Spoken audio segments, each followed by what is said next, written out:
Greetings and welcome once again to Roman of the Empire. I am your host, Roman. Tonight we have a very special show with a very special panel. We are talking about the film Dark City, which was a giant bomb when it came out, but became a huge weirdo cult classic for people like us. And we're going to talk about some trivia, some of the weird points, and go through the film itself. Before we roll, though, I do want to say prayers for Jana Catania. She is having some stuff going down, and so please, if you're out there, prayers for Jana. We do love Jana and Copa to a minor degree. So just saying that. And also, I want to say a big thank you to Jacob Ironside for making the thumbnail for the show this week. Jacob is just a master at this stuff. He is so good. That was creepy looking. It was great. It was great. He superimposed my already creepy face onto a creepy character. So that was no small feat, and he did it flawlessly. We do have a poll going tonight, so please chime in on the poll. And that would be, is this reality real? Is this inside Roman's head? There's not much going on in there, so that's probably not it. Also misspelled, lastly, by the way. Ninja actually Mr. Hand. Yes, it has to be the third one. Has to be the third one. Quite heavily at 73%. So before we get rolling, let's introduce this magnificent panel. I want to welcome back my wingman, my partner, the man who stopped me from bombing Uzbekistan at least 17 times. He is Shieldwall of Dragons. Welcome back, my brother. Hey, how's it going, everybody? It's good to be back on the road to recovery. Yeah, so this is an awesome movie. It was awesome when it came out, and I think it's aged very well, especially compared to most of the stuff we get these days. So you're going to say, especially compared to Roman, but that's hey, that is not inaccurate, but it's not kind. Yeah, but so this is going to be a great panel. It's good to be back, and glad to be here with everybody. So thanks a lot for having me on. Welcome back, my friend. She will tell you if this is the way. She is the untamed Mando, despite her best instincts, has returned once again. Welcome to the show, Mando. Oh, that hurts my soul so much every time they do it, yet they still continue. You started this. Yes, you did start it. It's my fault. It's my fault. I am glad to be back on the panel, be back with you guys. You guys are pretty cool, I guess. Pretty cool. I'll tell you what, I forgot that I had seen this movie like when I was younger until I saw it like earlier this week. I was like, oh, I have seen this movie, because I was thinking like, I don't think I've seen the movie, but I feel like I have. And then I started watching it. I was like, oh, this wasn't a fever dream. This was an actual movie. Always a danger. Always a danger. So yeah, just glad to be back. Hoping that we don't go 15 hours long. No. Mrs. of the Empire has made it kind of clear that if we do go that long, I will be somewhere dark, and that's not. So really 12 hours is the maximum, is what you're saying. Not good. Okay. All right. Romy, if you go that long again, I'm going to put you in the closet and I'm going to set the house on fire. Thank you, sweetheart. That's lovely. So he is the man that knows all the things about all the things. He is back with us once again. He is the unbearable 73, the Thad that shouldn't be. He is Matt. Welcome back to the show. John Matadoc? John Murdoch. See, what? No. I tried to make it easy. There's two T's. One of them isn't an I. See, with my not good vision, I threw an I in there where it didn't need to be. How are you doing, Matt? Is obscure, when I do that. So I'm doing okay. I hope everyone is doing well tonight. In these crisis times we live in. Yeah, I would think simulation, but unfortunately, it's not. That's the crazy part. That's the crazy part. So it is not the 80s. It's not the 90s. It's definitely not anything from the 2000s. He is that 70s rock fan. Welcome back to the show, my friend. Thank you for having me. I'm completely intimidated by the strength of this panel. I don't know if I'm going to be completely intellectually outweighed. I'm feeling very, very nervous. It's great. I've met us before, Brian. I wouldn't feel nervous. It's great to be back. Thank you for one of my favorite movies of all time. That's awesome. And I do have some Kiefer Sutherland anecdotes. But I might say them for later. But excellent. So you do know that in Scotland, this movie is called Dark Shitty. Dark Shitty. Very nice. Very nice. That's awesome. In the shitty, yes. So that's how we're going to get this going, is it? I spent half an hour trying to explain. Show. I spent half an hour explaining to my wife that it wasn't Sin City, it was Dark City. She was getting the two movies confused. Sin City is where I live. Viva Las Vegas. Oh, well. Oh, hell no. Anyway, thanks for having me. This should be fun. Have mercy. Have mercy. I think so. I think this should be brilliant. He is the scourge of Gotham City, the nemesis of the Dark Knight. He is Joker Voice. Welcome back to the show, my friend. How are you tonight? Oh, I am just fine. I'm on work release from Arkham, so I'm good to be here. Excellent. So what you're saying is they left the back door open again. Yeah, basically. Wide open.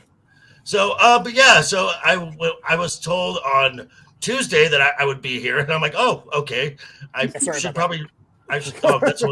totally fine. I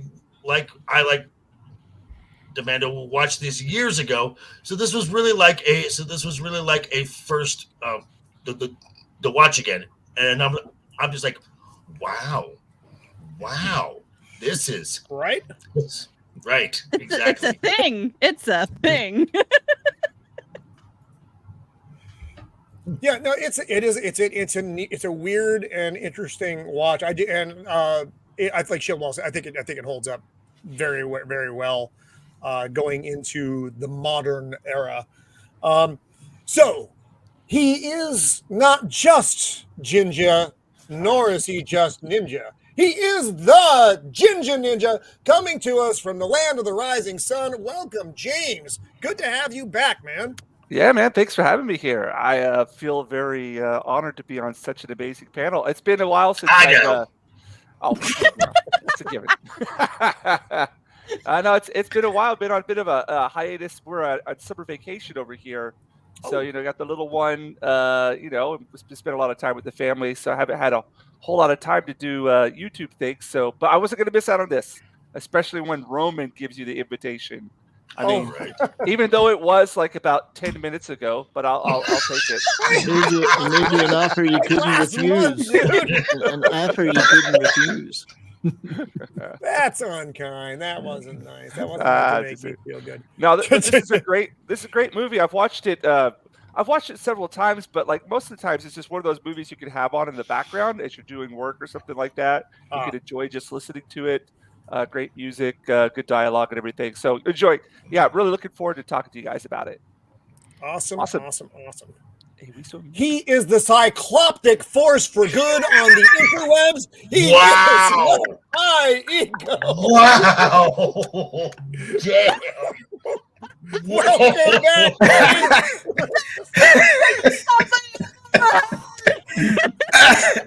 Good night, folks. That's the show.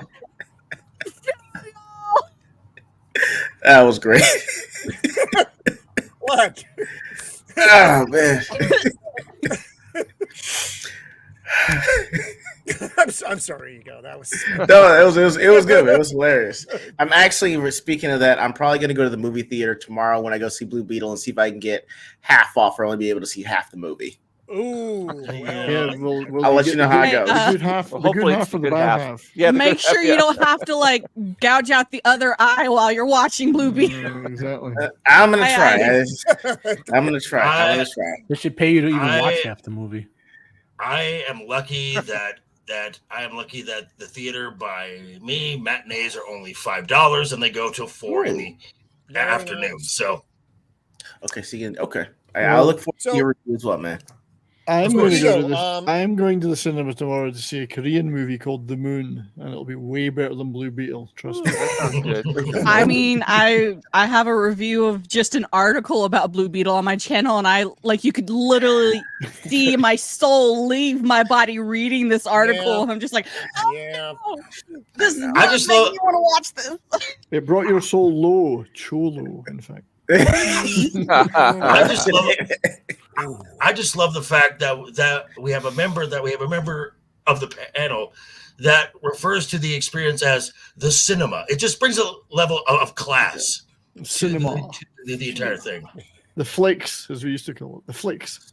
Oh, there we Remember go. the flicks? Shame. You know, So, Ego, Ego? you haven't seen this movie. You hadn't seen this movie. I've before, seen right? these I have seen that shirt numerous times, and I work in a bar, so I'm just saying. I know. I got it at beach town. It's very comfortable. That's the only reason I wear it in this room. Okay, it doesn't leave this room. I put on regular clothes. That's the only reason. A lot of workout clothes like I wear just throughout my day because it's so comfy. Yeah, it is. It's hot as hell out here, so it's just comfortable. Working out naked's by far the best. You actually have your clothes on from the It's waist down, awkward right? in the gym, of course, but So, Ego, you hadn't seen Dark City. This was your first viewing? It was a long forget the time year? ago. It was a long time ago, and it was way after The Matrix came out, and I didn't understand what I was watching, but I rewatched it, and now I'm like, The Matrix is if you said we have Dark City at home. Mhm. So Yeah, I was thinking. Yeah. I was like, I know Nosferatu mentioned that Matrix ripped off this movie, and I like, yeah, and I can see it. Well, I can totally see it. Point of fact, Yeah. the Matrix actually reused sets and stuff from this movie. Yes, Oh, we did. really? That makes sense. It's Yeah. filmed literally in Wow. many of the same places in Australia, Yeah. that, and it's, they just reuse sets. But that, by the way, is a thing with Australia and New Zealand. They make an industry of making all of these buildings and whatever.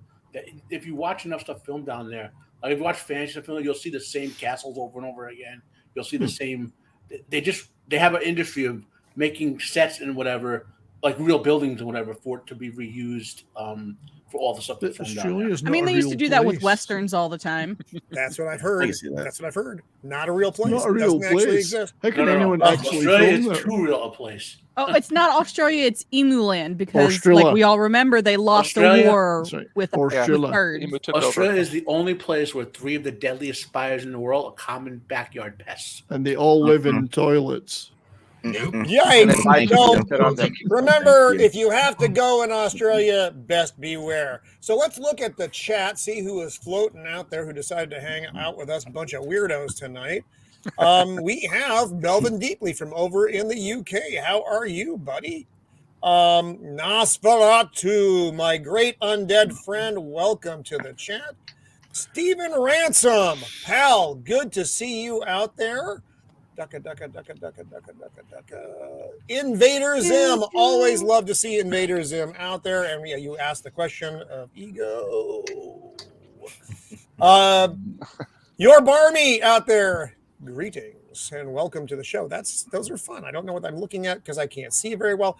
My good friend Tom from Tom's Tinkering and Adventures. Yeah, if you were at the Vegas meetup, you got to meet Tom. Tim's Talk is out there. Hello. day I'll go to Vegas. McFadden, welcome, buddy. Good to see you. That is true. That was directed at me. So So if I'm able to go to the Vegas meetup next year, which should I just like walk around aimlessly lost? Well, that walking around aimlessly Everyone lost. else does. Okay. Well, walking around aimlessly lost. That's if you follow Roman's. That's if Roman has the Yes, map. I am not good with either maps or digital direction, so I'm map. So that it looks like everyone in the chat right now, at least everybody that I found. And if I missed you, I do apologize. Remember, I am very old. So we'll start going into some film stuff, shall we? I'll bring up the big screen here just so we can start looking at the things. Share, you fucking piece of shit. Do it. Share. I know you want to. We talked about this with David Proyas. David is first name, right? Alex. He was the director for The Crow. If you remember, we talked about The Crow a while back. Mm-hmm. And I pointed something out he did in there with the use of shadows, where he paralleled the comic book writers with shadows. Watch this film and watch how he uses shadows in this movie. Yes. Yeah. He did a good job of that. Yeah. Yeah. We're just going to try this again just from scratch. Sorry, everyone. I'm having mild technical difficulties. I apologize. I mean, is it like different from any other stream? No, actually, why is it just showing up as a black fucking screen? Try moving forward between images and then back again. It might come back. Are you just? I've noticed this happening a lot images recently. Oops, what just happened? Did something weird happen? Did anything happen? Oh, there we go. Thinking about it. Is it coming? Is it coming? I see the spinning. There we go. Had to be a better way to do that. Okay, so I have my notes here. We talked about most of those. No, it's fine. It's fine. It's a black screen of death. So that's it's a dark movie anyway. So you're looking at a lot of dark. Yeah, it's a dark. I had to turn up the like brightness on my computer. I was like, I can't see. So we start off the film with Kiefer Sutherland's character, who is Dr. Daniel Schreiber, and he is actually named after. He was an author, and I think maybe a judge as well. But he suffered from a lot of weird neurological and he wrote a book about it. Yeah, and wrote a book about it, and that's where Alex Proyas got a lot of his ideas from. And this is just the weird opening sequence, the clock going to 12, and then it goes into the title of the film. Now, we'll just want to run down a couple of real quick things about the movie for those of you who haven't seen it. So, director Alex Proyas, this was his first full-length film after The Crow. And I did some reading. If he had been, while he was working on Crow, a lot of the stuff about this movie were rolling around in Proyas' head. And Brandon Lee, had he not died during The Crow, would have ended up in the role that Rufus Sewell had, which is a little bit Interesting. So Rufus Sewell as John Murdoch, the main character of the film. Kiefer Sutherland is Dr. Daniel Schreiber. Jennifer Connelly, the lovely Jennifer Connelly, as Emma. So fun fact. Actually, I'll save it. I'll save the fun fact. William Hurt as Inspector Frank Bumstead, which I think is an unfortunate name, and I think they could have done better. And you have a lot of the misters in this. I'm only going to talk about a couple of them. Mr. Hand, Mr. Head, Mr. You just insulted every Bumstead in the world right there. That's right. I don't think we have any in the chat tonight, so I apologize to all you Bumsteads out there. Please don't unsub from the channel. So Richard O'Brien, the part of Mr. Hand. Shots fired. Damn, son. He's not wrong. He's not wrong. No. Oh my god. Hey, she is still very good to go. She is a lovely lady. She is aged very well. She's not milked out, is what you're saying. So Richard O'Brien, the part of Mr. Hand, was written specifically for Richard O'Brien. Alex Proyas loved him from Rocky Horror. And he's like, yeah, this guy can do this, and wrote Mr. Hand for him. And then Ian Richardson as Mr. Book. I'm going to talk about the character of Mr. Book when we meet him. I have some questions. I have minor inconsistencies that I need to have rectified, and I'm sure someone can do that for me. Bruce Spence, the whole movie, I giggled every time they referred to Mr. Hand, but I'm sure that was someone's unfortunate high school nickname as well. Bruce Spence from the Mad Max 2, which we don't call it here in the States, we call it the Road Warrior, its proper name, and from the unfortunate Mad Max Beyond Thunderdome, is also in this as Mr. Wall, which is a better name than Mr. Hand. It's a better name. I would rather be called Mr. Wall than Mr. Hand. I think Mr. Bumstead was not a good name, though. You're right. Bruce Spence. I would rather be called Mr. Hand than Mr. Pink. I'm just saying. That's true. Hey, here's the deal. I'll just be Mr. Hand. I'll be Mr. Hand. You're gonna be Mr. Pink. So, by the way, there are a couple actors, Bruce Spence, Sewell, a couple others, who if this is Proyas' best film, these actors also appear in Proyas' worst film about 20 years later called Gods of Egypt. Oh, I never watched Oh that. wow, that Oh, was because it. you made that. Yeah. Wow. It's entertainingly bad. It's Yeah. entertainingly bad. I'll put it Is that way. that the one America's with 2001, welcome. With Nicholas You're Walters, limited. Soldier, the Yeah, Jamie it's Lannister. Co-star Yeah. Walder. Yeah. Okay, yeah, And Gerard. yeah, Gerard Butler. Okay, Yeah. that, I will say that movie wasn't horrible. I'm not Yes, saying it it's was. horrible. It's It was fun bad. dull. It was Exactly, dull. that's what Fun I'm saying. bad. It was fun bad. It was dull. Yeah. But The actors knew it was bad, and they just went for it. Like when not to get sidetracked, but Gerard Butler going off the rails as Seth, that sort of thing. It's just, yeah. Anyway, Lord, the opening scene of this opening sequence reminded me so much of The Crow. Mm-hmm. The camera just Yeah, going in yeah. the one shot into the window, Yeah. into the hotel, and then you're in the scene. I love the look of this movie. Man, it was just so fucking beautiful. You're Is that absolutely right. lavender? Is that Yeah. lavender bath? With purple water. I was have Okay. to ask that Yeah. too. What do you mean you Well- don't take a lavender bath, Brian? Not in that dirty tub. No, no, no. But notice the I was like, parallel. man, Well, there may be naked he's men great involved, for though. getting in that tub. Tetanus.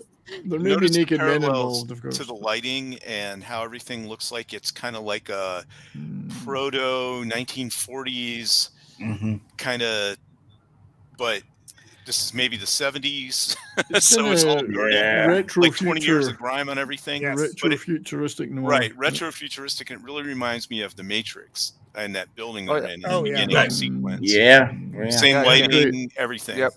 It's a great look. And He's got I'm the just saying crazy- I'm just saying that tub when it has water in it, that is just DNA soup in there. Oh Lord, yeah, Oh, that's boy. it's not good. So, interesting thing about this movie, I'll throw out a fun fact just to start. This movie was all on set, Mm-hmm. and which gave the actors really a very, they had a surreal sense of where they were all the time because it was never quite right. It was always very odd, and that was intentional from the director. He wanted them to feel always a little bit off on the set because of what's going on in the film. And if you've never seen the movie, one, why? And two, you'll get a good sense of it. Hopefully you hang in with us when we talk about this. Like the Matrix, reality is not what it seems. And that's the You see, that's the bare kind of bones premise. that's the kind of bath that you come out dirtier than when you went in. Yep. Oh, Yeah. Yeah. This is Saucy Squatch. Welcome to the show. zing, zing, ah. Speaking of the movie's influences, by the way, so when Proyas put this together, he wasn't envisioning quite what we got. He was thinking of more of a 1940s detective movie type of thing. Yep. Right. And so eventually he got together with oh God, his name just dropped out of my head. He's the guy Goyer, David Goyer. Yeah, who wrote The Crow. He was one of the writers Yeah, of The Crow. yep. And the sequel, which sucked, but that's not here. David Goyer is a big fan of H.P. Lovecraft. And this, sadly, Lovecraft's own works have never been adapted greatly, but this is one of the two best Lovecraftian movies ever, along with In the Mouth of Madness. If you want to know H.P. Lovecraft's concept Yeah. of Mouth of cosmic Madness, horror and science fiction horror, Yeah. this film is like perfect. But And- this is, yeah, I agree. And this is one of the things I like about this movie is that it's got a mixture of a blend of genres. Yes. Noir, science Yeah. fiction, fantasy, Lovecraft. And they're all, Detective. yeah, to it's be all very- in there. And it's a very difficult thing to weave all those into Yeah. a movie and not have it all just fall apart in bits. Yeah. to be I was very gonna say, I was- specific, there were two creatures in Lovecraft's legendarium: the Migo, who were like kind of like insect species, but they would kidnap people from other planets and do experiments on them and make them like, obviously as we know from this movie. And then the great race of Yeth, who would literally download themselves into people's brains and live their lives. Like Yes. so. You Zoinks. can see very Lovecraftian influences if you know what they are in this film. I'm just highlighting the big ones. There's a lot of little ones too.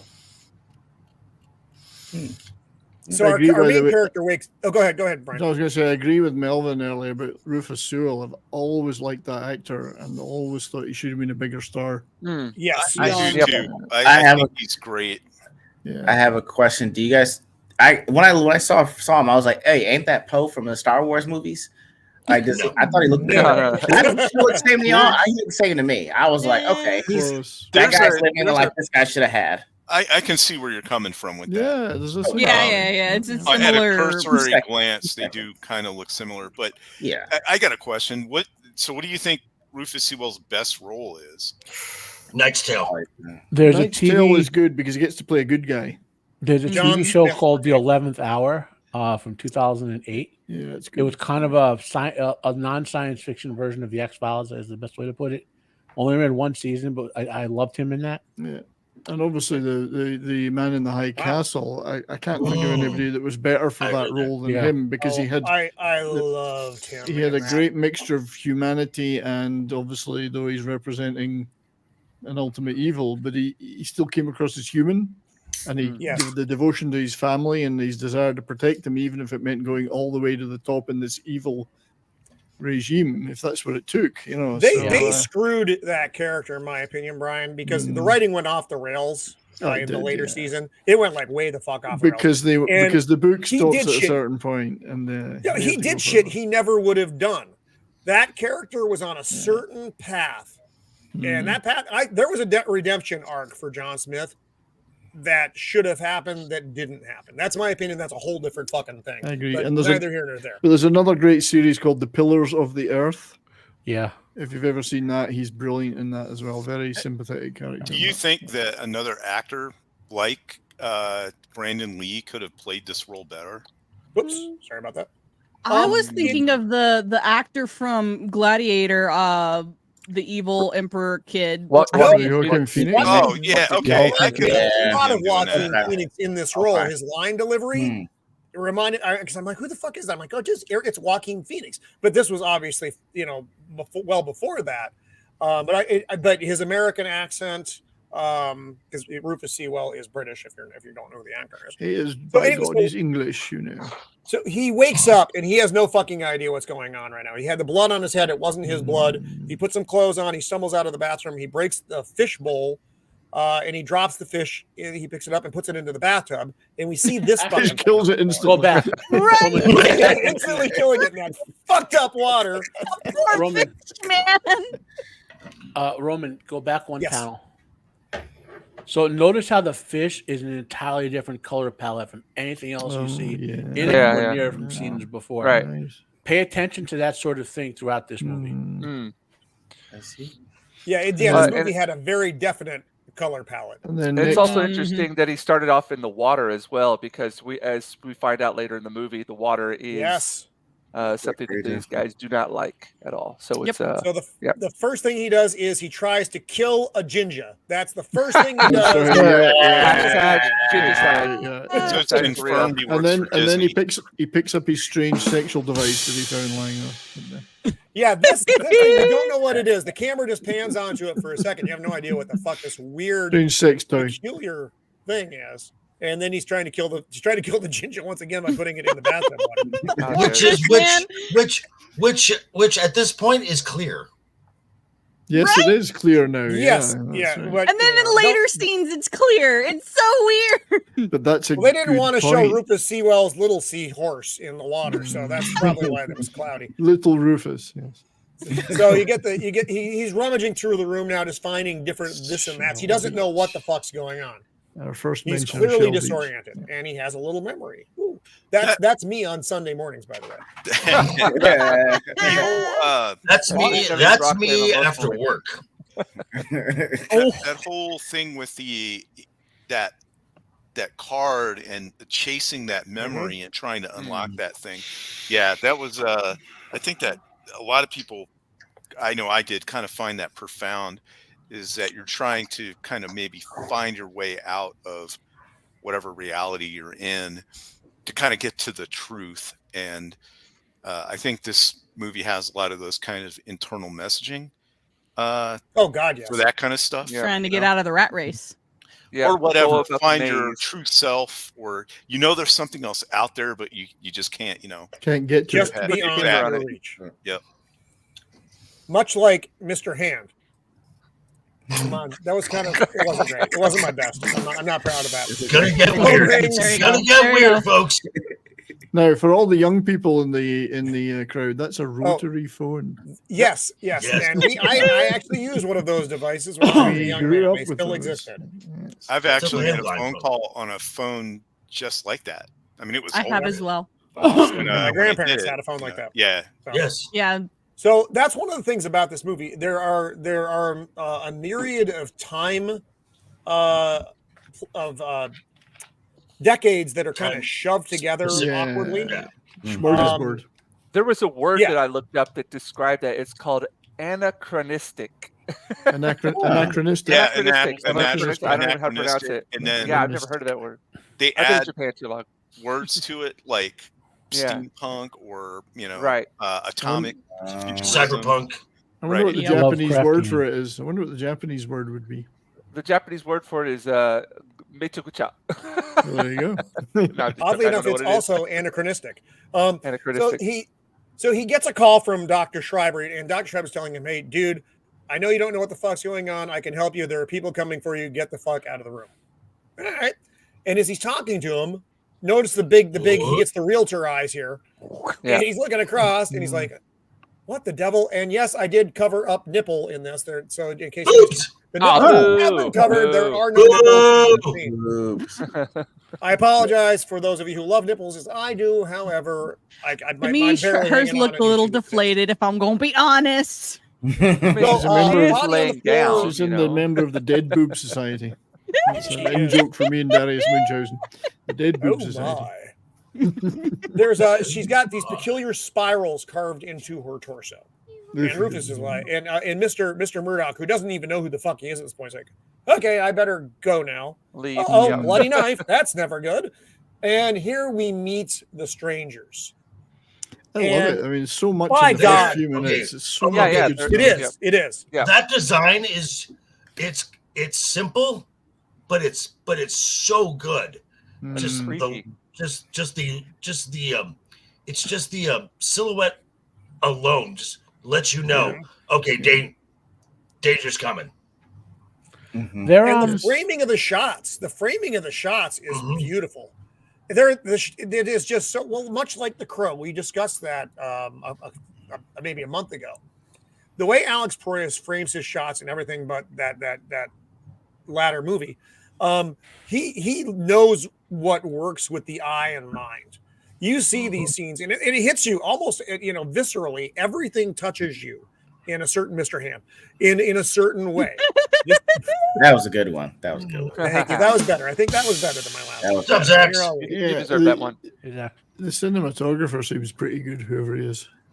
Okay, Looking him and up. Yeah. I'm just gonna say that little kid freaked me the fuck out. Dude, I wanted him to die Yeah. immediately when I saw that creepy little dude. I was like, he needs to be football punted all the way out of So, here. fun fact about the midgets, it was actually twins.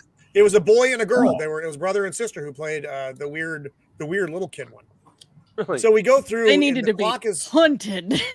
that thing was fucking horrible. Zach's out here. Zax, welcome to the show. That was X. I think Zax is on travel right now. It's good for you to join us, my friend. I do appreciate And it. his shoulders. They are the shoulders are still at home, oddly. So Okay. Mr. Murdoch, again, we don't know what his name is. I think actually the doctor may have said it on the phone, is going through the lot. People are asleep. And he's like, what the fuck? Yeah, it's not This is supposed the to lovely see hotel that. keep.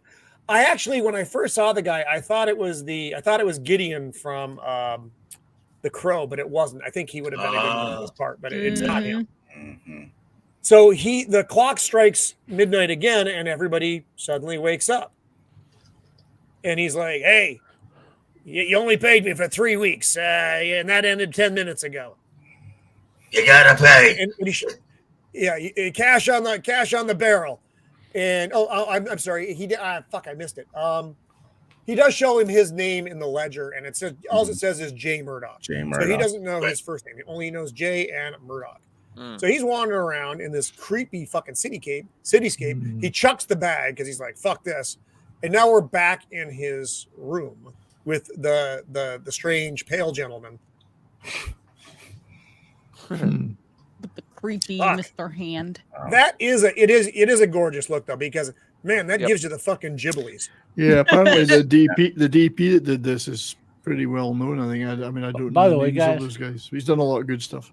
There must have been a line item in this movie's budget for overcoats, just for the amount of overcoats that he used. A lot of Is that real Overcoats. fur? Is that real mink? I wonder. Well, I Got was reading up on things, and they said that they were on a very limited budget, so they had to make things look like they were expensive by using like canvas stretched on metal or Yes! supplies that made it look like it was What? expensive. But it wasn't. Yeah. Wait, Well, if they didn't spend what? 20% of the budget on What? overcoats. Wait. You mean a studio actually held to a budget? No. Well, you And see, even Here. then, you see, Joker voice. Back in those days, they didn't have the sweet ESG money they got now. Exactly. Blackfire was around to just See, funnel it all in that's there. true, because if it made it with ESG money, Mr. Hand would now be Mr. Handicap. And, you know. Ah, Can we get a rip shot there? There we go. Right. oh my. Perfect. So Love my stream deck.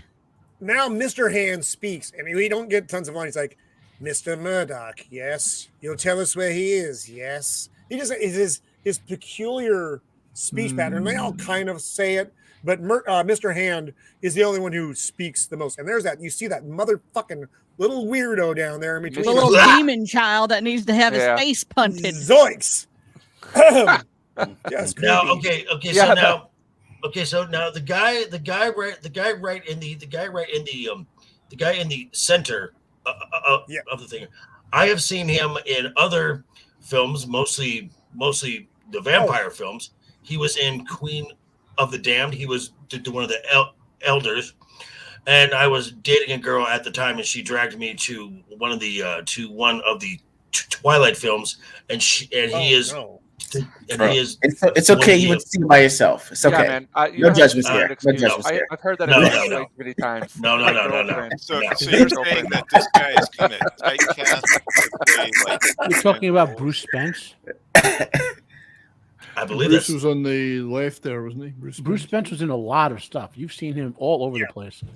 Oh, Well, he he's was very recognizable by his teeth. He's the a- mouth of Sauron, right? He's the He helicopter. was in Yes, Sauron. Okay, that's He was in He's a Star, chopper. Star Wars Episode 3 as he's a Tiana gyrocopter Madan. guy. Yes. Gyrocopter, yeah. Uh, Gyrocopter The Road captain. Warrior. Yeah. Okay. You know, Yeah, the gyro captain. And then Mr. Hand And does his Star cool. Wars. he was also in Gods of Egypt. You know, Oh, was he? That's Wow. I'm sorry. Yeah. Bruce Spence. No one's perfect. He deserved better than that. see. So Nos he- understands. He does the sleep trick. He falls to the floor, and then we meet. Oh. Oh yeah. Now, fun fact. Hello. This was the fun fact I was going to bring up, and I saved until this moment. In the film, they overdubbed her voice with some other broad singing. Mhm. In the director's cut, you get Jennifer Connelly singing. How is it? How's And she your sound? verdict is? Sounds great. It's not terrible.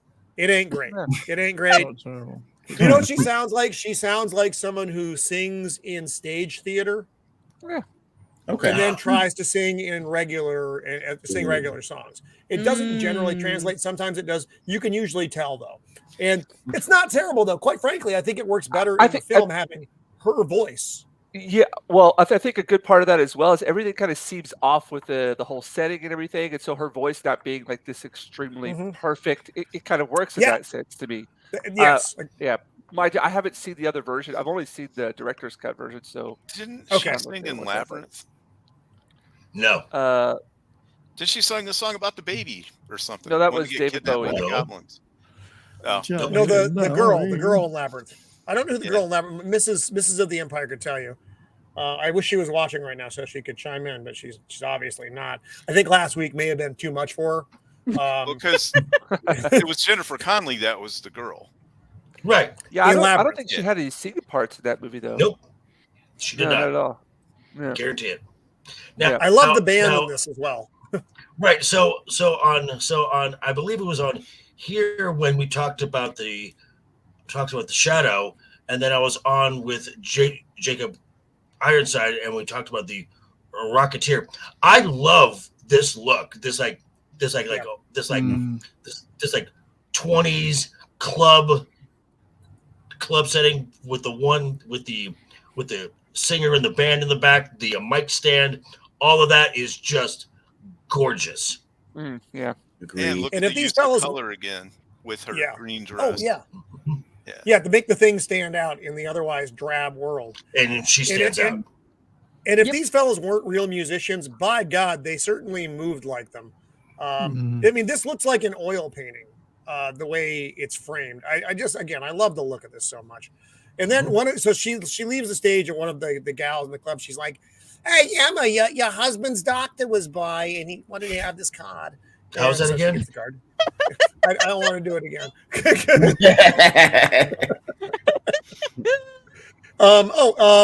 Here, actually, Stephen Ransom has in Labyrinth. She sang as much as Rex Harrison does ever. Okay, I don't know what that means. That And I'm a means little she confused right did not sing. Didn't fucking sing. So she goes to the doc's office, and again, these lovely, just long shots, and the weird Art Deco, combined with just other. The mesh has the mesh of Gotham vibe styling. too. It has that Gotham vibes. It also has the Time Bureau from Loki kind of feel to it. Yeah. I bring hate that shit that up. show. Don't bring that show up. Don't The only thing I like about the show is the aesthetics Production of the design. Time Bureau. Yeah. That's it. Yeah. The only good thing about that show is Tara Strong. So I this said it. actually looks a lot like that 70s Rockfan From Behind, which is a little bit weird now that I know it. Well, that does look like my bathroom. That's true. Yeah, Okay. I'm not going to your house. That's Oh my. Yeah, I don't know. That looks like It's just he's House Slytherin or something. Yeah, there's a little too much light in it for my bathroom. Nothing wrong with that. So Dr. Schreiber has a very interesting way of speaking. Very, very short, curt manner. Yeah. Sibilant. It's peculiar. And he's got he's got his experiment going on with the rat in the maze. Ha ha ha. And she's like, I didn't know my husband had a doctor. And he basically tells her, yeah, he's been seeing me for a while. He's really fucked up right now. And if you see him, you fucking need to send him to me. That's the nutshell version of it. But again, the look. I can't get past that enough. So at this point, poor Mr. Murdoch is walking around. He doesn't know what the fuck is going on. Again, this looks like an oil painting. It's just amazing to me. Yes, her husband had not seen this movie. We were talking on Twitter. They should do Batman like this. Man, you know what? Yes, the look. Fuck yeah, 100% right. So he's walking past the window and he's doing different things. He's like, "Hi, I'm Jason Murdoch. Hi, I'm Jay Murdoch. John Murdoch. Jelly Belly Murdoch." He's going through all the names. And there's like some dude watching him. He's like, I need to point out that they did do Batman like this. Remember David Goyer on Nolan's Batman trilogy? Had a very similar look. Indeed. Yeah. It's funny. My son and I just got through. Actually, we still may be watching The Dark Knight Rises, and we decided that we thought Batman Begins was the weakest of the three, but we've decided that actually The Dark Knight Rises is the weakest of the three. We both agree that Dark Knight is the best, but we were waffling back and forth on which one was the weakest.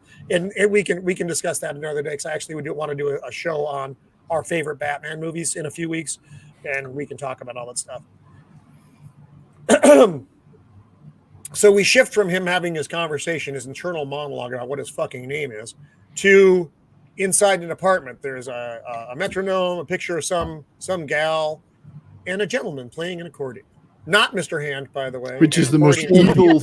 It's the most evil thing in the film. Someone playing an accordion. Right? Talk about evil. Yeah, was the accordion making any music though? I don't remember it. Well, okay, it was actually to call it music. It's an accordion. Fair. It was making noises. Fair. It's a lovely instrument, though. The phone rings. He gets the look that I get when the phone rings, because why is the fucking phone ringing? And now a classy actor turns up. Oh, William Hurt did such a so. Did we? I don't like know how if we they discussed ended him. the original concept of this film. Actually, no, you mentioned it, Matt. this was supposed to be from the detective's perspective. Yeah. Originally, Oh, that was the concept that Alex Proyas had. That the detective was slowly going mad over a case where the facts never lined up properly, Yes. and then it shifted Changing, to the perspective of the the person he's pursuing. That would have been a weird angle. I actually like it better as is. I do Obviously, think but they managed to Same. retain a lot of his perspective in the finished film, though, which is nice. There's a lot of yes, him because in- he knew something was fucking not yeah. right. Well, And yeah, He the had like original- a sixth sense, like this just isn't adding up. I know he's crazy, but for some reason he's making sense. Hmm. Well, yeah, Proyas' original concept wasn't a science fiction film; it was a detective noir film. Yes. Right. That more Makes Which sense. we need a. It's been a while since we had a good one of those. We need a really good one. detective film. Yeah, like a detective noir kind of detective film, thing, like a City Confidential or something, or LA I Confidential. love Like City Confidential, yeah. Yeah, like how Or good LA, that yeah. was. That was such an amazing film. We just need something good like that. I want No, they something did like a, I want the a game film- LA Noir made into a movie. I want LA Noir as a movie. I know that game. I know what he's talking about. I get that Yeah. reference. I want Didn't someone in this um, movie have to do with LA Confidential? The names are popping in my head. I can't.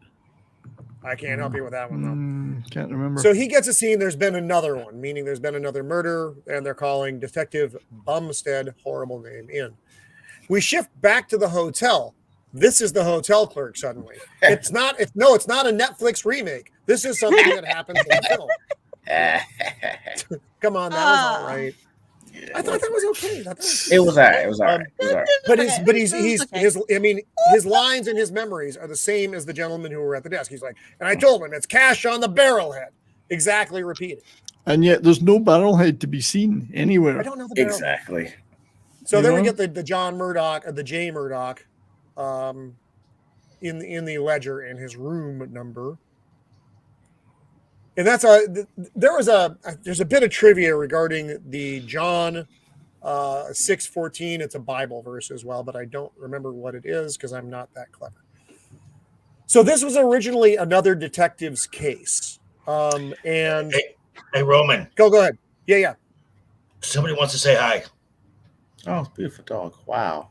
Hello. Wait a minute. Hey. Hang on. Hold the show. Supper. We need to pause everything for a second because I am a sucker for.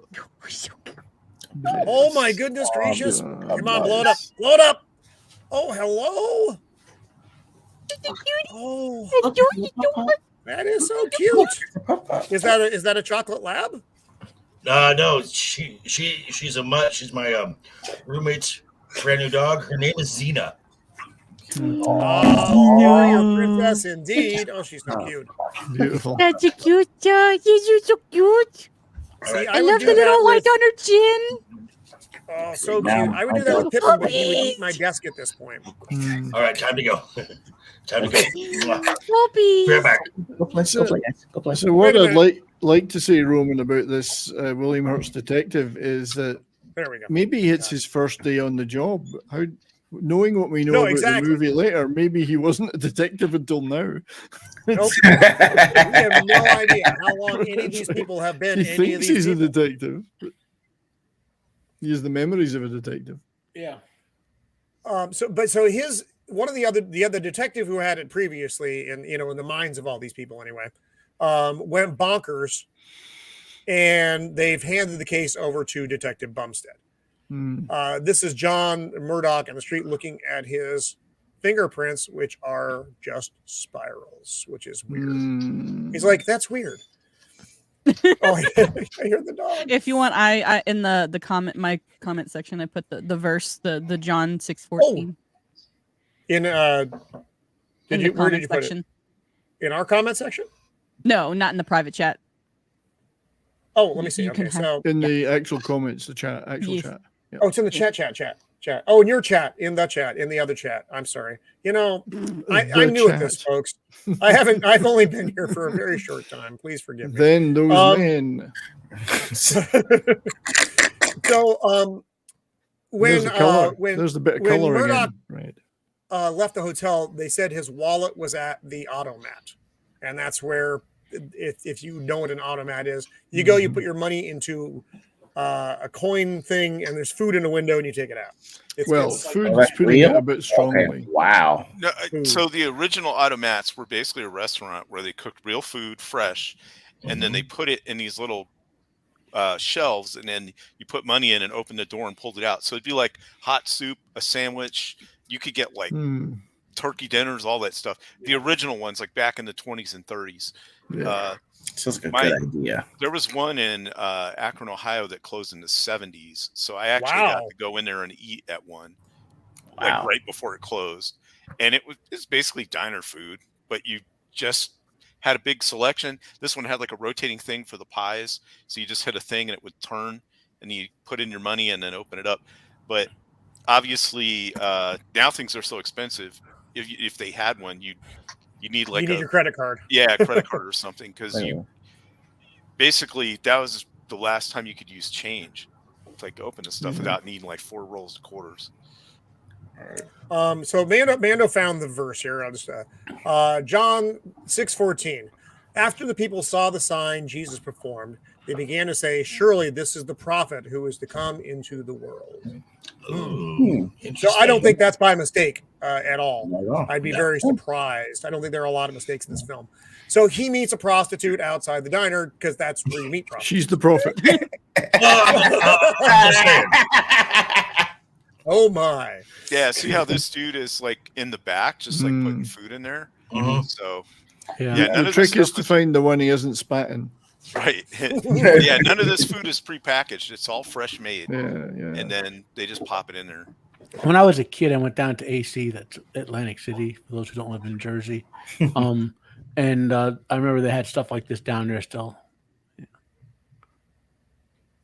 Fascinating. I have never been to one myself. That's vaguely might remember seeing something like this as a kid, but I can't remember where. Yeah, usually it was in a big city. In Europe somewhere. Yeah.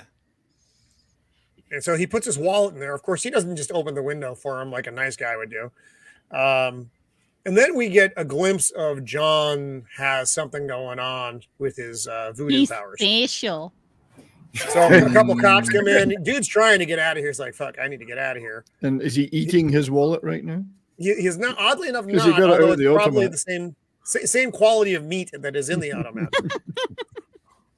So we get this weird look like Misses of the Empire. It gives me sometimes, and the window. Whoa. Okay, to say Rufus Howell gives a weird look, isn't that kind of standard? Excellent point. My bad. I see it now. You got the eyes. And so window breaks, wallet's there, grabs the wallet, and the cops try to stop him on the way out. These guys are kind of dicks. They're more dickish than like truncheon. Like it's like, "Hey, what you up to? Where you going? Going home. And where's that? None of your fucking business, dickhead. That's where. It's at home. That's where it is. Then he gets saved by the prostitute. That doesn't happen often enough in films. Right? Common story. Just saying. Again, lovely overcoats. And so the prostitute now thinks they got like a thing going down. Right? I guess that's how. They're like, you ow me now. She's got a heart of gold. They all do. They all do. They all do.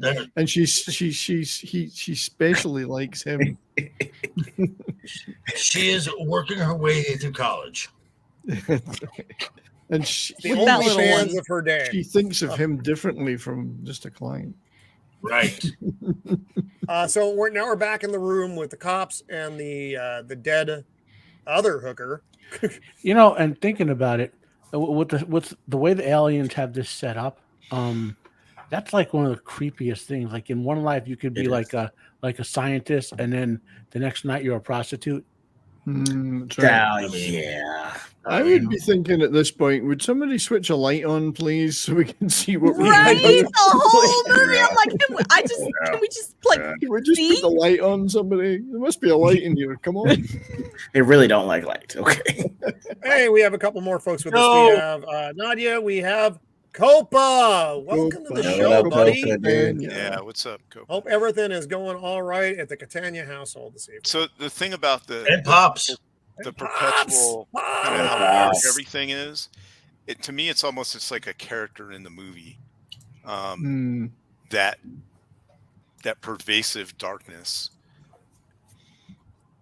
I don't disagree. Yeah, well, that is. I mean, this city never sees daylight. It's always dark. I mean, hence the name Dark City. But the residents never notice, and they have like no concept of time, which is really just very strange.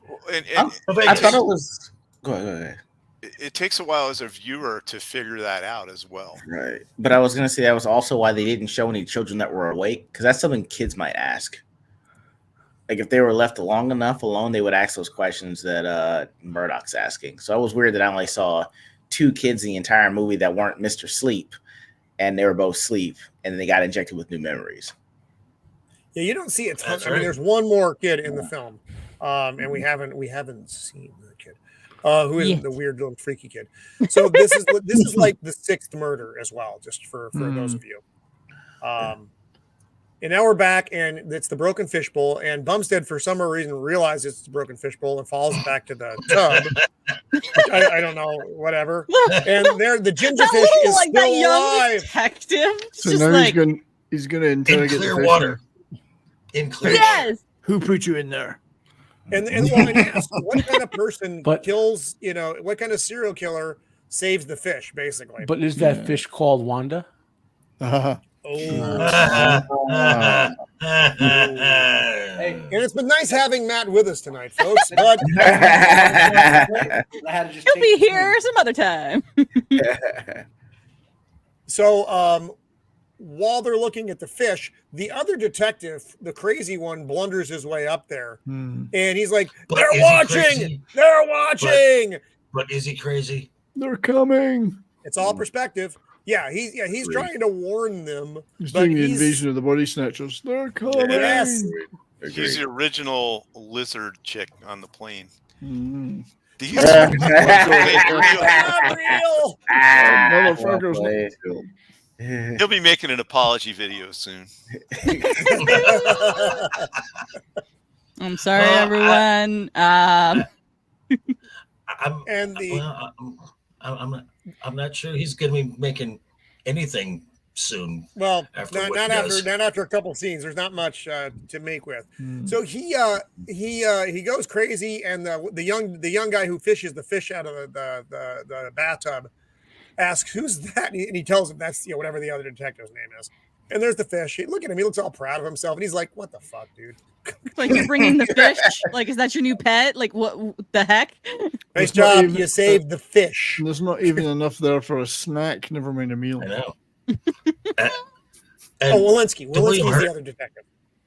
And the William Hurt has a very cool hat. It is. That is. Yeah. His fedora is phenomenal, and it matches his coat. Good style. Everything's dark. But that's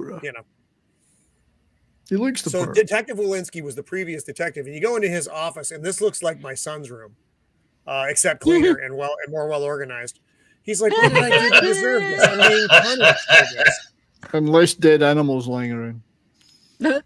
Squirrels, less squirrels. So there it is. it's kind of like Mulder's office. There's fucking shit everywhere. Lines going here, lines going there. He was trying to connect things, but his brain just couldn't do it. Which implies he's been doing the detective job for a while, regardless of the memories being shifted around, because he's done that work. Yes, and the strangers are not going to help them with this, and that's what this would have done. And this is they get the fingerprint from the murder weapon, and Detective Bumstead's like, "You're kidding me, right?" Wait a minute, they're not all circular. They should be circular, all of them. And so the lovely Emma wanders in. She wants to file a missing persons.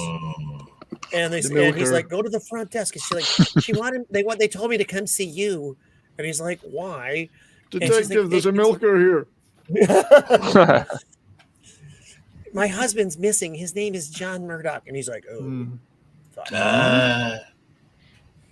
I don't know how old she was here. She was like super young though, early 20s. I would guess. She was a teen in Labyrinth, and this was 10 years later.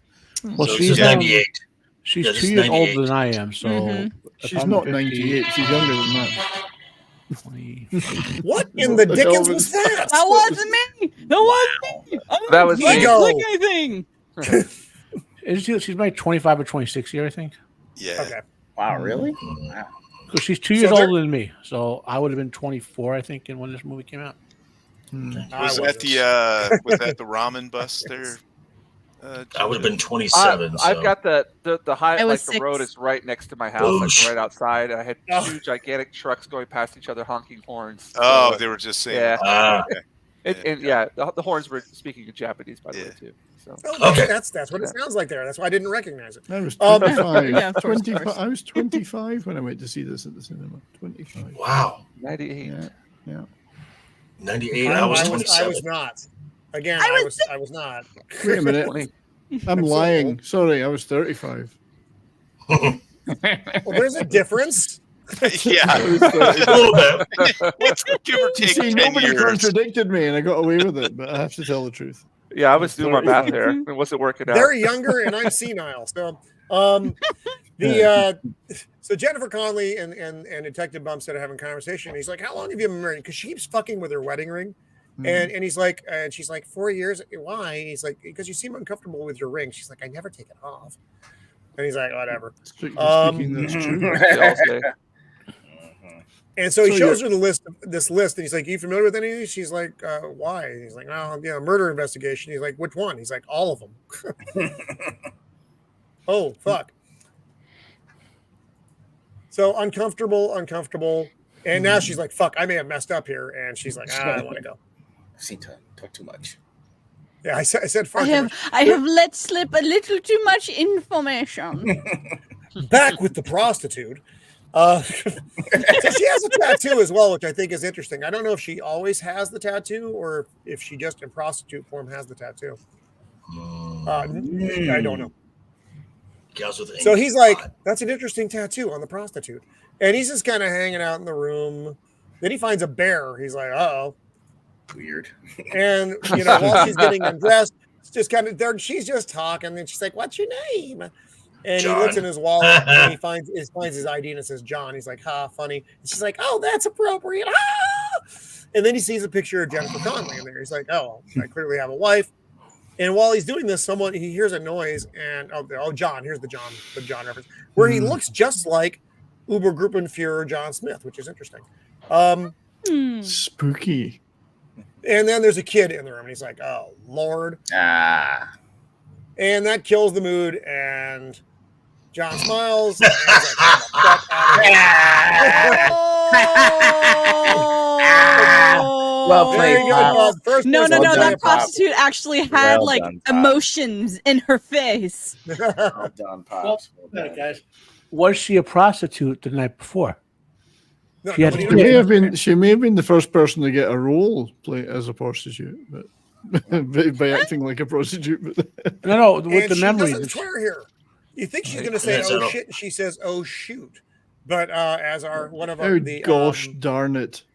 yeah, there's no swearing in the movie. The strangers Again. don't care about their lives, so she could have been a normal mother with a Subtle, husband. are you out, Subtle? Is this a greetings? I think you were here before. You are here. No, are you leaving? Are you leaving? Are you leaving? Are you leaving? Yeah, What are you doing, yeah. Subtle? Explain yourself. That's a bad frame, and I'm sorry about that. That's just- We've all been there. We've all been there. That's no-face. That was amazing. when you're clicking Best. away, sometimes you Some click of on the the wrong best spot, non-sex and, he's ever had in his life. So again, Shell Beach comes up, from the memory, the vague thing, and there's a big sign for Shell Beach. And I don't know what compels him to want to go up here, but he does. I thought that was a little bit weird, but okay. I always thought it was a like a childhood memory or something Mhm. that he was always trying to go back to. It was like I something didn't understand. is. I didn't understand the sign though, Shieldwall. I understand why he Climbing wanted the to go up. sign.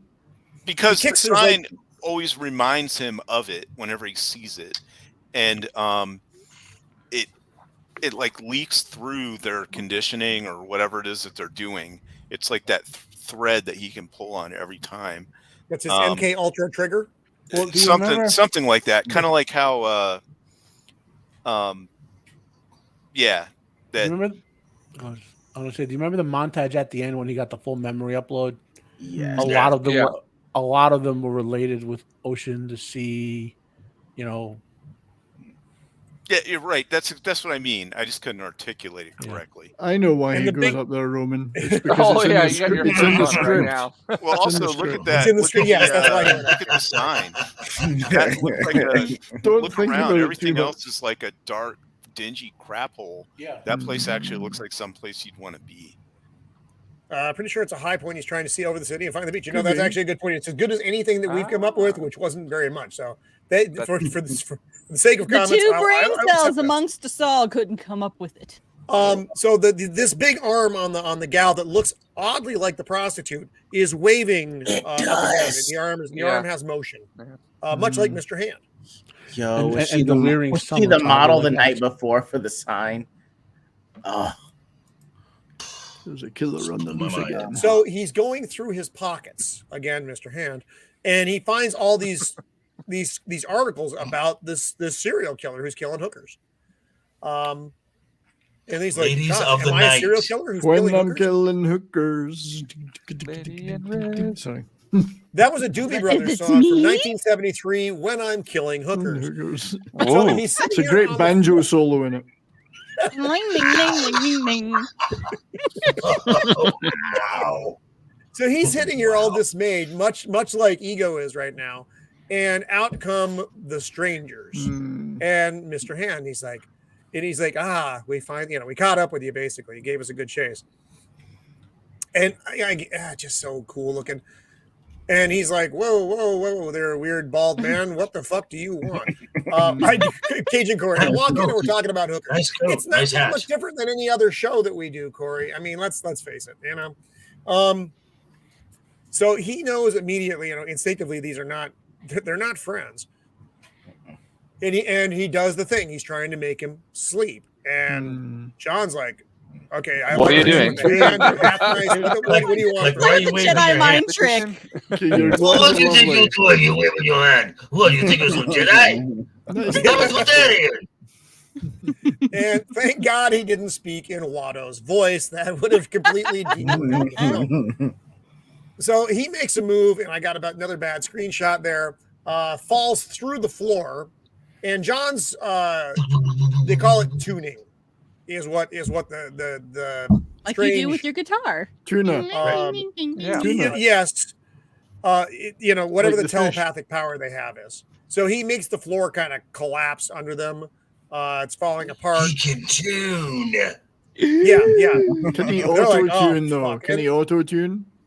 Ooh. nice. And I I'm guess he going can. to kill these weird bald guys. And He they all doesn't know start what he- falling. yeah. Good shadows. And he's not doing a good job with. I mean, he's kind of floundering. He's just fucking. He does because he's not controlling the power. He doesn't even realize he's doing it. Right. And And that there little he is. evil Ah! crab, like, and he Roundhouse needs him. to be punted off the side of the cliff. Ooh. I have a question That's an about evil like, short why- round.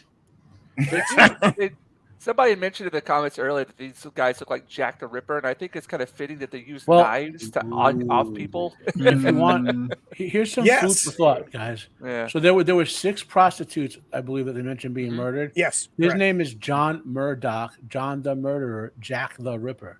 Yeah. Ah, I think there's some correlation there. Wow. And that's why Matt knows all the things.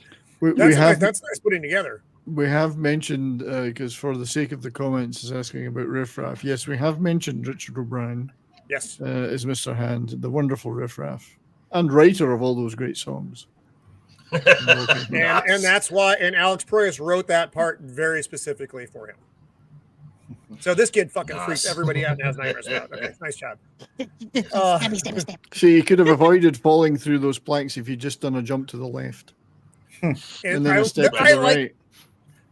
Oh God damn it, Brian!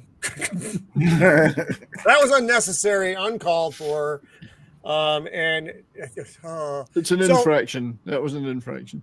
yes, a minor infraction, but an infraction nonetheless. So this poor fella's backing up here, and our hero John is again not fully focusing, but he's instinctively He's out of losing his tune. powers, and he causes out of the tune. mechanisms to fail.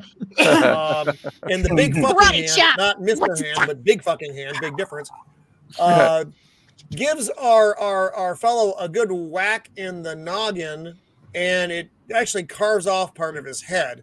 Now, I don't remember if this is in the regular cut or not, so you'll have to forgive me on this. But in this one, you see these little fucking squigglies coming out of the top of his head. Yeah. Ugh. Yeah, that is unfucking nerving. You know something is It inhabiting these guys. Yep. I wasn't sure if it was an alien organism, like as the person, or if it was kind of like a alien thing where it just kind of takes over the host. Wearing a Like skin during this suit. part of the movie. Now, And you this see is how the it's- director's cut. I think you actually get a little bit more of these critters in the director's cut than you did in the original. That's And when you see know how the it's movie is really good. insectoid looking? That's the Migo. Yeah, they said that they didn't Okay. want to use insects. They wanted to use that because it had been overdone. Yes. So they just Yep. wanted to use this kind of organism. But Yeah, it is it's an insect energy. looking. It is, yeah. It, like that Matrix where they had the whatchamacallit, those Oh, the guys. squiddies. Sentinels. Yeah, Squiddies, yeah, Sentinels. yeah. Yeah. I don't know. I almost wish that they hadn't revealed this so soon. I wish that they had revealed this maybe a Yeah, little bit later in the movie. Yeah. I agree, James. If they had just done this Yeah. Yeah. and not get the whole there's a Right, big fucking right. energy bug in his head. Yeah. I agree. I thought that. Why is my fucking phone still on? Why is that happening? No one knows. So everything blows up, and John gets the fuck out of there. And then we are down with a whole group of these cats. So It's again, it's like being at a gig by The Cure, really. And now that you Uncle mention it, Fester convention. Right? Sorry, go ahead, Roman. So there's so many bald dark men. Actually, if you'll remember our friend Tom from There is no Vegas, dark in the if you throw a beard on one of these dudes, you got Tom. So they're all, and one of the another unnerving thing about the strangers is they chitter when they're all together. Yeah. That chitter, That was just Hellraiser. gathering weird. together vibes. is Uh-uh. fucking Ghibli's, man. And again, it's a minor thing, but it's that under the skin, you have a somewhere deep in your prehistoric brain, it's freaking creepy. It reminded me of Hellraiser. What was the character from Hellraiser? Pinhead. Cenobites. Pinhead. yeah, no, the Cenobites. Cenobites, Yeah, one of and the- then Pinhead. Yeah, Yeah, those were totally those were super creepy when that movie came out. That was a good Yep. movie, Mm-hmm. the first one. Look at those ears. God, you could take flight with those things. He's probably British. But that's a female though, isn't it? That does happen over there. Are there And really so- genders as far as this thing? These, seemed like this- things? Prince the Paul. It's taking No, over the they body could- of humans, so They could inhabit anybody. Yeah, they don't Yeah. have to be gender specific. Yeah, They they could don't. be any- they could- They're gender neutral. They could be Or all gender 90. fluid. They could be any of the 92 genders. Yes. I believe he is pansexual. So they're basically our crew is coming back and they're giving their brief on kind of what the fuck happened. One of them dies. I don't remember which one of them bought it. And this little guy's like, "Oh, poor Mr. whatever the fuck his name is." was it Mr. Wall? I can't remember which one. Oh no, it was Mr. Book. no, it was Mr. Mr. Whippy. Mr. Whippy, I think. Yeah, Really, Mr. Bob? Yeah, fair enough. Mr. Whippy. Was it Mr. Foot? Mr. Quick. Mr. Book, I think, is the guy in charge. So they're Mr. giving Mr. their Mr. brief. No Head Left. It was Mr. Okay, great. That 80s band. I got you there. Oh. So they're So what- saying he can tune, and that one of their dudes got killed, and that he's more dangerous than they realized. And fuck, I love Bruce Spence. These suits kind of look like they Yeah. might be recycled from the 1984 Dune movie or something. Yeah, yeah. Similar, yeah. They might have I can been. see that. They could have Very been. Who possible. knows? Possible. Who That knows? people, that is a huge industry. People who don't, I mean, yeah, we criticize it in a lot of stuff, like in real time TV show when you can see that, or using costumes for the shows or whatever. That's a huge Oh, Mr. Quick, industry thank you. where they have giant warehouses. Like in California alone, there's more than 10,000 warehouses full of costumes and props and whatever Oh, yeah. that they just rent out and reuse. I'm sure Absolutely. Australia and New Zealand have the same thing going on. There's one of those. Where's Mr. Quick? No more. There's one of those in the there's one of those in the San Fernando Valley as well. Like in California, there's 500,000 cars that are solely exist to be rented for movies. Wait, Yep. really? Yep. Wow. Well, not anymore. Not presently. At least not a U-Haul. So here's a question I have for both panel and for our lovely chat. So Mr. Book is the boss. He is the boss of the bug people. They are a collective hive mind, yes? Yes. Right. That's Kind of. what they say. I suppose for the sake of a film, you have to have somebody be in charge. I mean, you got your queen bee, I guess. It's not that they're a collective. Yeah. They're not a unimind. They're a gestalt. That means they're all individuals in one big mind. Right. So, Yeah, like, they're you know, linked. you have They're multiple linked, personality disorder. They have multiple personalities. That's the best way to put it. Okay. Okay. Some hive minds are more equal than others. That's what we're saying. So the way that you're saying is it is not the Borg because each of them has their own individual identity. It just runs on the same processor, so to speak, and shares. Because they don't. Because Shares when same memory they're discussing things, they don't have individual memories. Is that from before they inhabited the bodies? I wonder. Probably. The problem is they don't have souls or individual memories, and Well, it's that's 'cause why they're they're fucking fascinated energy with insects. humans. That's why they're fascinated with humans. Well, my understanding is that their collectiveness is what's dying off. Like it can no longer stay alive. So they're trying to find a way to live like humans are, which is as individuals. That's my kind of understanding of what they're going for. That's fucking deep. It's a good one, yeah. Yeah. Good Yeah. deep. So Or if you expand, if you want to get that in audience, their collective is one animal. It's one organism, right? So if that one thing with all their memories is dying, you know what I mean? They can't keep spawning off of it. You know, like Gotcha. I think Ian Richardson's choice for this was brilliant because he was he was in the original British House of Cards long before the American version, and he played the the Kevin Spacey part. I'm assuming. He's just he's a great English actor in that tradition of a Ralph Richardson or John Gielgud or whoever. Ian Richardson, one of those guys. You know. he passed away a long time, like 20 years ago almost now. Yeah, he's a class actor for this kind of thing. Yep. So yes, this line does come in later. Mr. Han says it later. They took he took the implant. We'll see what that means because he wanted to know Scottish what it felt as well. like. Scottish guy. Mr. Book. Classic. He's Scottish. Ian Richardson, Scottish actor from my hometown of Edinburgh. Yep. Hey, Wow. nice place. That's where my Kiefer Sutherland anecdotes come from. When you see that picture I Gotcha. showed in the private channel. Again, look at this street. It looks like a fucking painting. I keep saying that because it keeps being true. It looks good. The framing of the car is just fucking beautiful with the pipes, the water. Everything's always wet in this fucking world as well. There's always that layer of moisture everywhere. The reflections, and you can't even see the people in the car. You know there are people in the car, but it's that blank image, which is kind of representative of the world. I just fucking love the shot. So what it is, it's Detective Inspector Bumstead, who has a stupid name, is taking the Inspector I love Bumstead. Inspector, man. So how do you Bum. really feel about His his name name? is Mr. Be Bum. honest. Mr. Bum. My Bum name fluff. is stupid. That's what he's thinking right now as he's watching the lovely Emma enter her house. He's thinking, yeah, that's all right. So again, I could do that. Her So now husband's she's not in home the yet. house. That's obviously a picture of her and John at Better Times, which was probably like fucking 4 hours ago, but nobody knows. Yeah. And he's in there smoking, silhouetted, looking, very menacing, because she doesn't know he's there.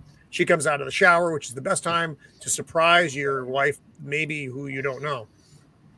And so they have this I just conversation. start throwing like sharp objects like that, but that's just me. Like I have a very oh, you're gonna break in. Well, you're gonna be sorry you broke in. But the thing is, he should be taking advantage of the fact that she thinks he is her husband before he tells her that he doesn't know who she is. He's got a window of opportunity here.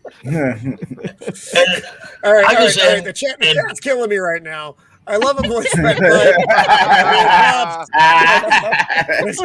everywhere. Not a euphemism, not meant in that context. Too this late. time, but often. So they have this whole conversation that because she doesn't realize, she's like, John, and he's like, am I supposed to be your husband? And so they sit, and she's like, you really don't know who I am, do you? And he's like, no, I really he blew don't. it. He blew his chance straight away, but never mind. He blew it. And he's like, I was just with a hooker like 10 minutes ago because I wanted to see if I would kill her. Right. That's funny, right? That's a funny story. Right there. And by the way, Time to tell your wife when you get home. Yeah, that's right. I'll try that next time. Hey, honey, I didn't kill the with a hooker hooker- today. I didn't kill the hooker Just- today. As long as you Hey, don't honey, kill the I followed a that's hooker your home favorite and day. didn't kill her. Didn't kill her. Are you proud of me? So Now you make really me don't know a sandwich. No, honey, I was with a hooker and I didn't kill her. Well, I guess all's forgiven then. Come on, I'll make you a sandwich. As long as you bring her a goldfish, it's all good. Yeah. Uh, So Blurry screened me because I did a bad job, and she gives him the doctor's card, Dr. Schreiber. And it's just, you can feel the awkwardness of this, that it's almost like she's forced into this role because she is forced into this role. But it plays awful, but it does, everything seems, and that's the way it's supposed to be, just a little bit off. Dang, Goddamn Boosh. boosh. Oh, no, Just to Boosh, kind of that's- illustrate how much of a weirdo I am, the entire time I watched this scene, all I could think about was that damn window in the back with the glass ceiling. I know. I don't know why that bothered me so much, but I was like, who would put that on their house? Well, because it's weird architecture. Yeah, it does. that's- It yeah. makes things feel weird. I mean, it's don't you- the lighting, Off. where things are placed. Yeah, I It's guess that's just- true. it's- It was just real unsettling to me. Well, Well, because remember, these are memories, but a memory is, and as we all know, is far from an accurate thing. A memory is what you take from it. But that's why like eyewitness testimony is seldom very good, because you remember what you want to remember. You fill in gaps. And that's what happens. That's why I think everything looks so weird, because it's impressions of things. It's impressions of a relationship, impressions of what this apartment should look like. It's always going to be a little bit off, much like my life, but in a film. Much like your wife, did you say? Yep. Roman was never heard from again. That was And that's it for me for the All of a evening. sudden, we just see a hand like reach out and grab Roman's throat. And It's just an yank. awkward Hey, yeah. statement to make Mrs. live. Hand. Yeah. Yeah, and I was be like, Awkward.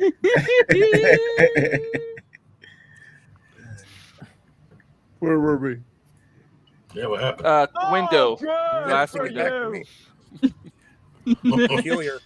Okay, so he's looking. He's like, "Who drove you here? What's that car doing out there?" And she's like, "Oh, it's that guy with the stupid fucking name. I didn't know he was going to stick around." Inspector Bumstead, who stuck around, who clearly has a very lonely life. Very. Is he married? Probably Bumstead, not. Yeah. no, there is no Mrs. Inspector Bumstead to share that delightful name. There's with. no Mrs. Bum. There's no Mr. Nunn. Mrs. Stead. So he realizes he's probably fucked here because the cops gave his pretend wife a ride home, and he's like, "Oh, I gotta go." Bye. See ya. Much the same way he left the prostitute's apartment, and he's like, "Hey, dude, stop." And he's like, "Hey, I didn't do any of this." He's like, "It's just, right now you're a suspect. Come with me and we'll talk." Uh-huh. Because that's always what the police Yeah. want me to do.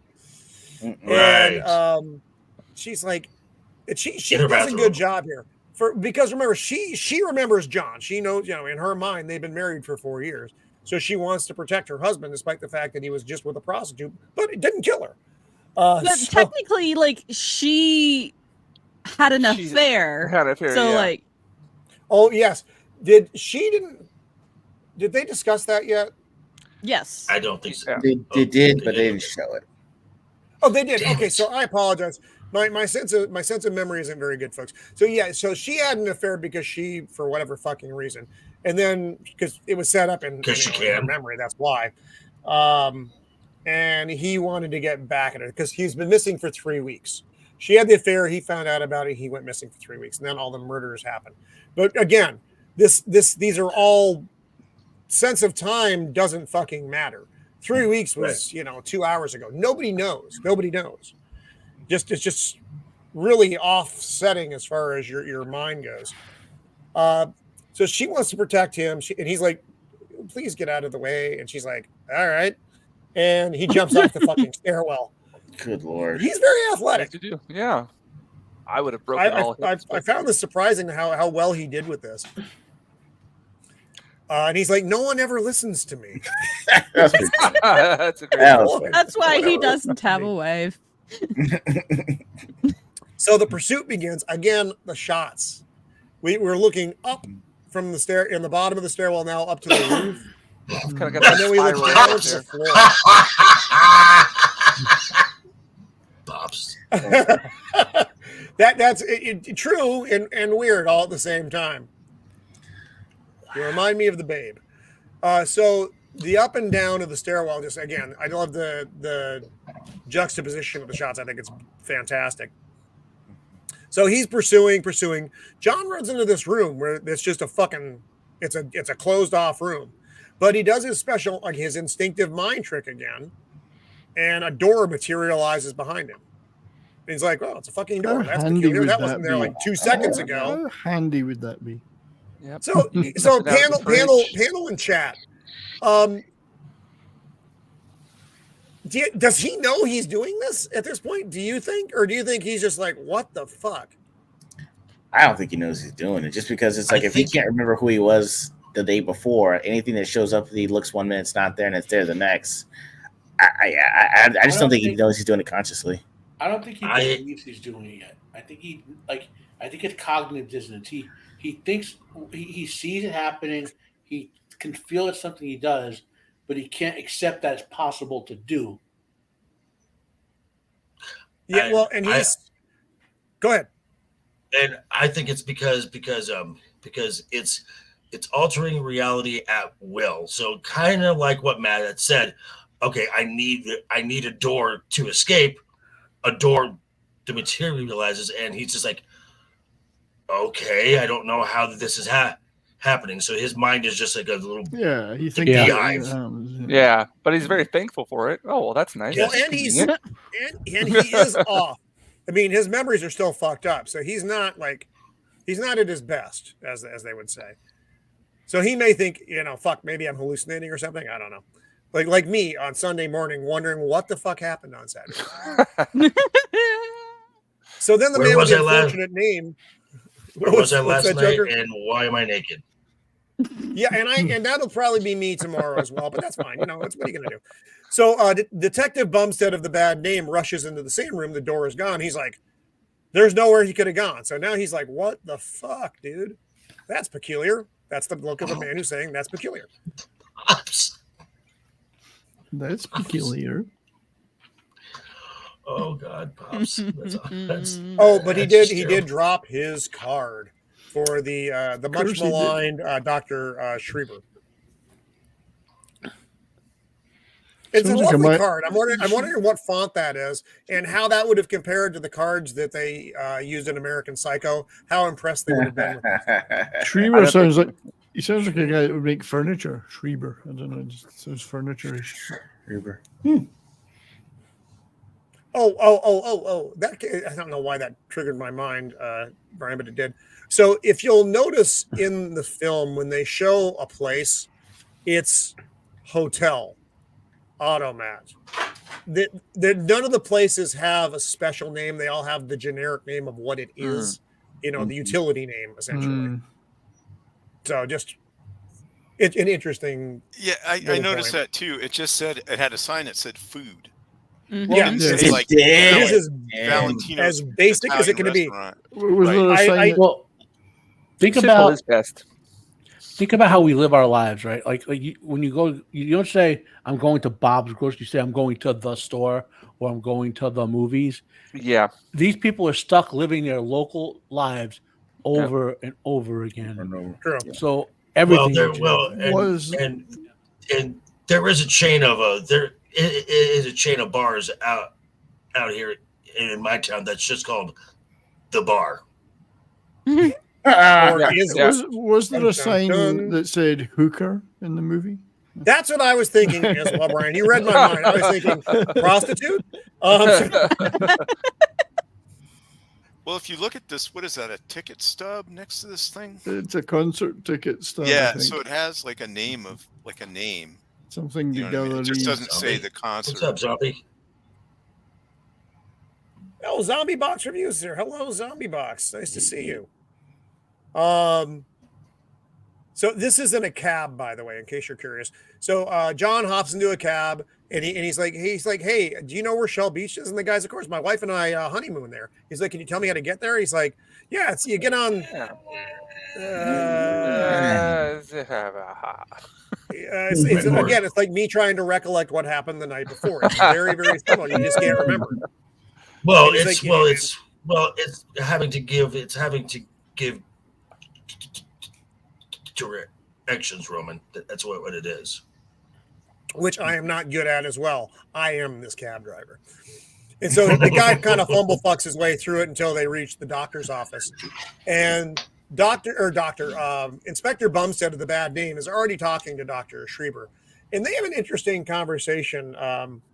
He wasn't like any help to the inspector at all, but he didn't choose to be either. He didn't want to be. And they're talking about personality, and the inspector's like, I've tracked down a lot of killers in my day, which who fucking knows if that's true or not. And this guy doesn't seem like a killer. And Dr. Schreiber's like, oh, excuse me, Inspector, but people's personalities are my line of work. For you, for instance, you are very detailed oriented, a very lonely life, I think. And he's like, well, I may not have your expertise, doctor, but I know when someone's lying to me. And I have a stupid fucking name. So there. My name is stupid compared to yours. What do you got? Man, the darkness. They use the darkness so well in this. They do. Yeah. Everyone is a silhouette or just part of a shot most of the time, and it just fucking works so good. Hello. Naturally, Okay, when everyone stepped out off the set at the end of the day into the bright Australian sunshine, they were all blinded for 4 hours. Fuck! Right. And then they were bitten by 3 spiders. That's right. They walk outside. I'm dead. I was just in the toilet for like a minute. Something bit my sack. It's big as a grapefruit. What's the sack as big as grapefruit, or the thing that bit them was? Yes. Just wishful imagination. Yeah. Let the mind wander. Let the mind wander. Yup. So John is now kind of tracking Dr. Schreiber, just seeing what the fuck he's doing. He hasn't really made himself known to him yet. He's kind of followed him, saying, "What's the good doctor all about?" Are you? Yeah, time zones. I know. Well, thanks for hanging out with us for the sake of comments that it's nice for you to drop in. Please come by again, and you can be subjected to these bizarre and interesting facts. So he's in a pool. It's kind of chilling, like you do at the end of the day. It looks very humid in there. It's like, I don't know if the pool is heated or what, but it gives that tropics impression. So inviting looking. Right? It just looks like such fun, that pool. That's where the men get together, kids, and hang out. That's true, yes. Time to relax. And if you look at the clock, I mean, the clock's ticking away. It's what is that, like 10 to 11 or so? Something like that. And in comes Mr. Hand. The Hand. Basically, Mr. Hand. talking to the doc, he's like, what? Because he wants to know what the fuck happened with Mr. Murdoch. And he's like, he woke up when I was, doing the impression, and he knocked the thing out of my hand, and I'm kind of fucked right now. because he left. That's the thing he left behind. That's the thing. That's the syringe. I lost the word syringe. That's all right. nice. I had it for you. Thank you. Funny fact about this. So we'll see the scene in a little bit, but when you see this thing up close, there's actually they made like a 3-foot version of it so that all the detail could look crystal clear when you see it. I think that's just kind of a weird, neat thing. I don't know why, but I do. And he's like, okay, you can recreate the memories. Yes. Look at my yes, keychain. of course I can. Of course. Sure. Don't kill me. Don't kill me. You're very frail, doctor. You need the exercise. I have a bad heart. Please don't fucking kill me. And John's just kind of hanging out in the back here like a weirdo, hearing the conversation.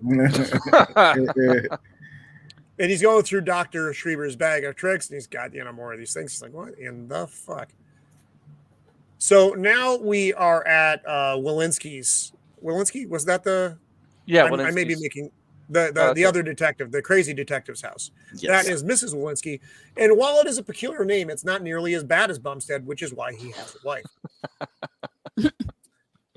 Nobody would want to get that. How's he doing? He's fucking crazy. So he has him come in. He's just in here drawing. It's a lot of spirals. Lets him into the room. And again, crazy town. You see up here in the corner, that is obviously the stranger. Mm-hmm. And then the spirals. So he's just trying to connect the pieces, but he doesn't really understand. He just knows everything is not right. Is that one in the lower left there? Is that one of the bugs with the multiple Looks arms? like it. Looks like it, That's yeah. what it looks like to me, dude. That's what I thought too. Way too much. Good catch. Oh, you actually have a couple up here. Do you have more of that? I didn't really notice that. Yeah. That's a good eye. That's a good eye shield wall. And also, this does look like that 70s Rockfan from behind. If you haven't seen it, I do recommend it. Yeah, How this do is you know what he looks like? This is my living room. Oh, wow. Okay. No. This is the Mad Hatter's cell at Arkham. Yep. Same thing. Okay. So he's trying to relay that nothing is real. Nothing that they know is real. That it's all he basically says it's all a big joke. It's very existential. Not quite accurate. I know it's a joke. Good timing. But he knows that he isn't a detective. He's and that none of them are who they are supposed to be. He has this much of the puzzle, and it was enough to drive him insane. Because if you suddenly realize the reality isn't, it ain't going to take much. Yep. It's good drugs. It's all a joke. And again, with the lighting, Yes. how that stark light bulb, it's almost like a single light bulb hanging from the ceiling, except it's laying on the ground. The way the lampshade is kind of shining it. I would just say this is one of my favorite scenes in the movie. I just really enjoyed the acting here, and like this is extreme lighting, and the way this Walensky, the actor, I thought he did a great role here. Yes. It was really convincing. So yeah, I really enjoyed this part of the scene. The movie. And he does come off as crazy. Yep. He does. He sounds like a fucking lunatic. Yeah. Because What are you he's saying? not able to. No offense, Joker. Because he's not able to articulate the points. Because he doesn't understand them. You can't really describe something you don't understand. Like me on most YouTube streams. I can't articulate what I'm trying to say. He's doing his best with the limited data he has, but it makes him sound like a fucking batshit crazy dude. Agreed. Oh, And that's what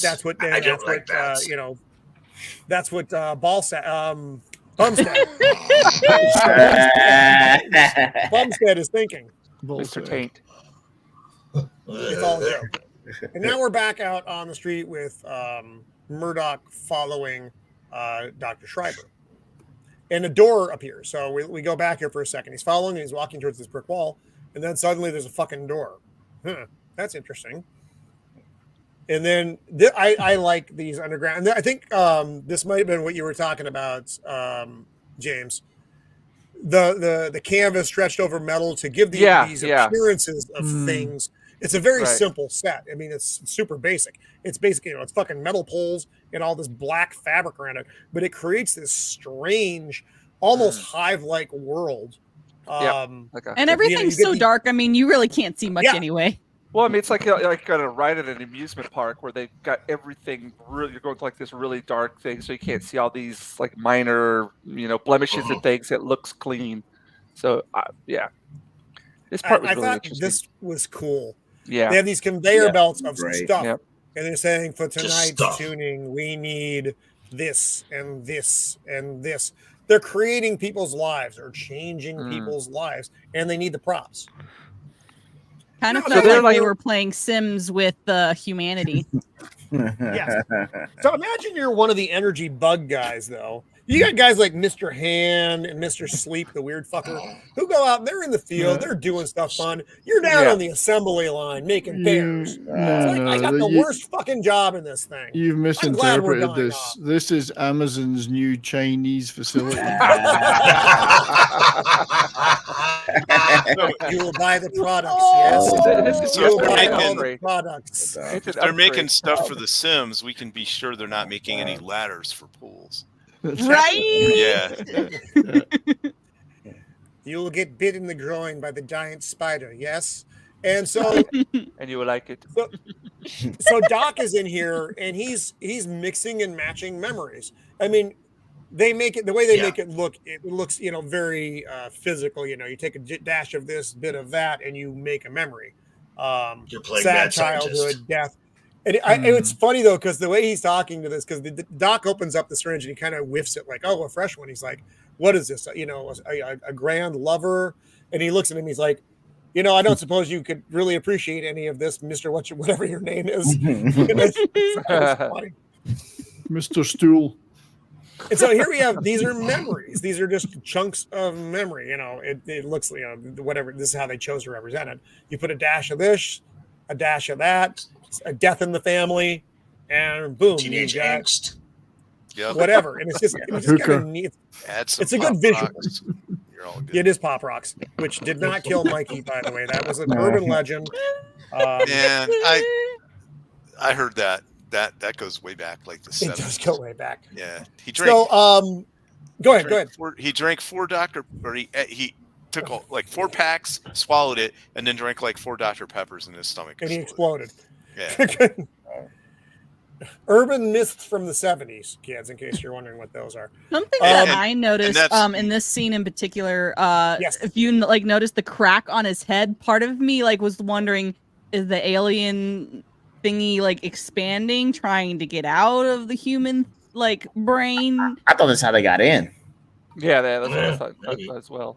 I'd assume they had crawled in through the anus. I wasn't sure. I had to make it weird.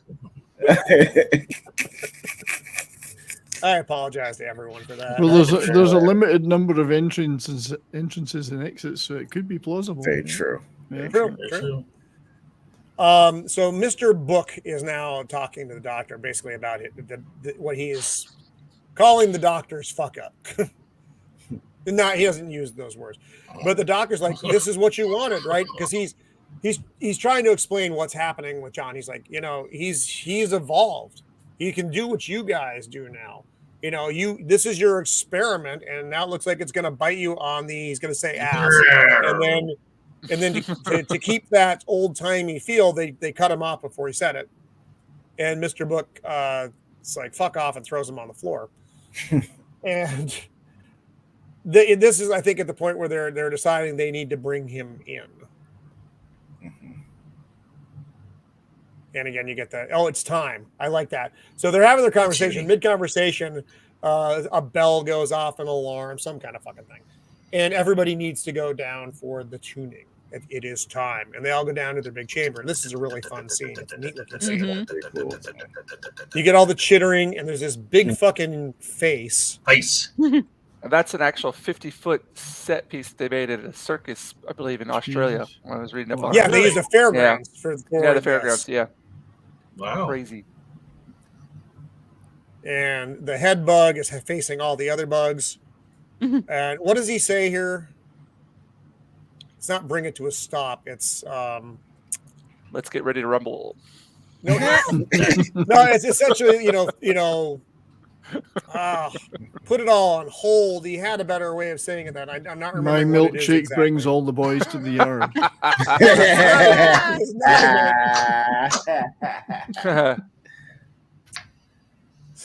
Anyway, Or so words to basically that it's like equivalent. stop it all. Oh, all right, Zim, thanks for coming by so much. I hope we entertained you at least mildly or disturbed you. I'm good with either one. So they're looking at the big face, bring it all to a halt. So this is when let the tuning begin. And everything stops. Everything stops. All the cars stop, the train stop, the people fall.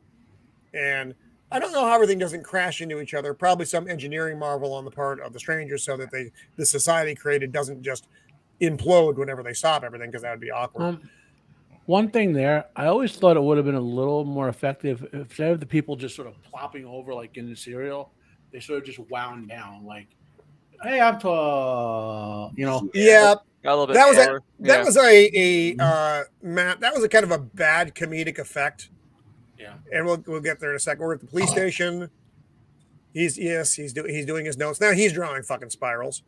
So they're having a conversation about his shit. Yeah, job. this is just wow. It This was conversation. weird. It was so weird. It's And the he's like- depressing part. He's like, so fucking Ferguson. I told him, hey, you need to get me off nights. And she's like, and right, you should, dear. And they just fucking freeze up. Oh, do I have it? Oh, I don't know. Oh, so that's before. Now it's midnight. Everything stops. Dong, dong, dong. They're in their soup. Wouldn't they fucking die? Drowning. I'm just Thinking. No, I've been there Yes, before. that's I've what- been there yes. before. Yeah, after a couple of head Not first only into the once. ramen, eh? all the ramen. Ramen is just great for the skin. Oh, it's good. Yeah, bowl of ramen. Now is ramen the better than a egg drop soup? Yeah. It's got better oils in it. Okay. We got some I good recommend ramen it. joints I out here, recommend like legit ramen joints. I fucking love them. So, hey, for the panel and the chat, is this the same thing as the hot dog stand in The Crow? Probably. Maybe. Yes. I'm saying it is. I could be wrong, but I think it is. If you'll remember, the greasy, nasty hot dog stand is oddly enough a greasy, nasty hot dog stand in this universe as well. Some of the best hot dogs. Oh yeah. You're definitely having some kind of fucking leakage at the let's wrong see end where of I this. want to look where they filmed The Crow. Oh, I don't. Yeah, that's a good point. I don't know. This was all Australia, but they could have flown that fucking thing down there, Matt. On an emu. Now showing the evil. That's right. Should just be evil, not the evil. It's over Oh, The elaborate. Crow was filmed in North Carolina, so it wasn't nowhere near there. Okay. Wilmington. Okay. So probably That's a not. production. No, wait, that's It's production. funny, I'm wearing a North Carolinian t-shirt today for the double door in Charlotte.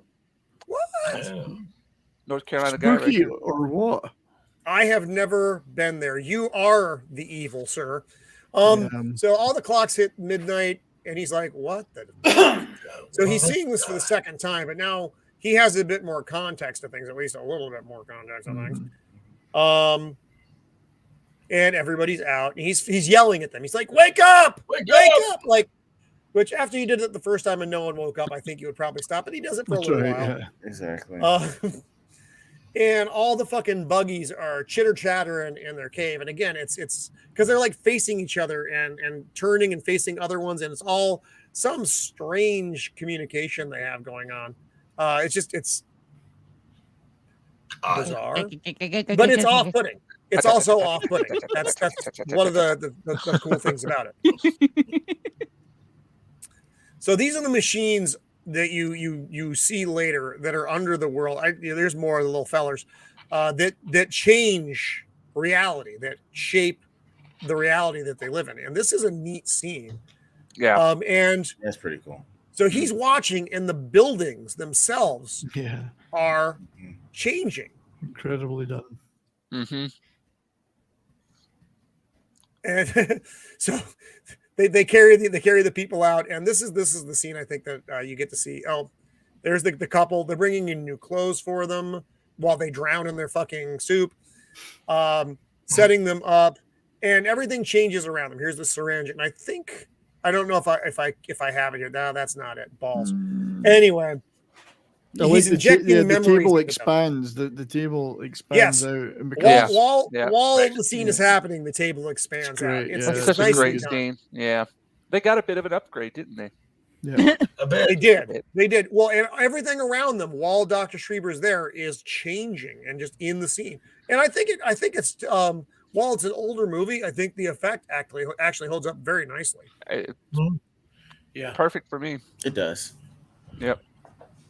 Another great still there. I would just think that would kind of be sorry about that.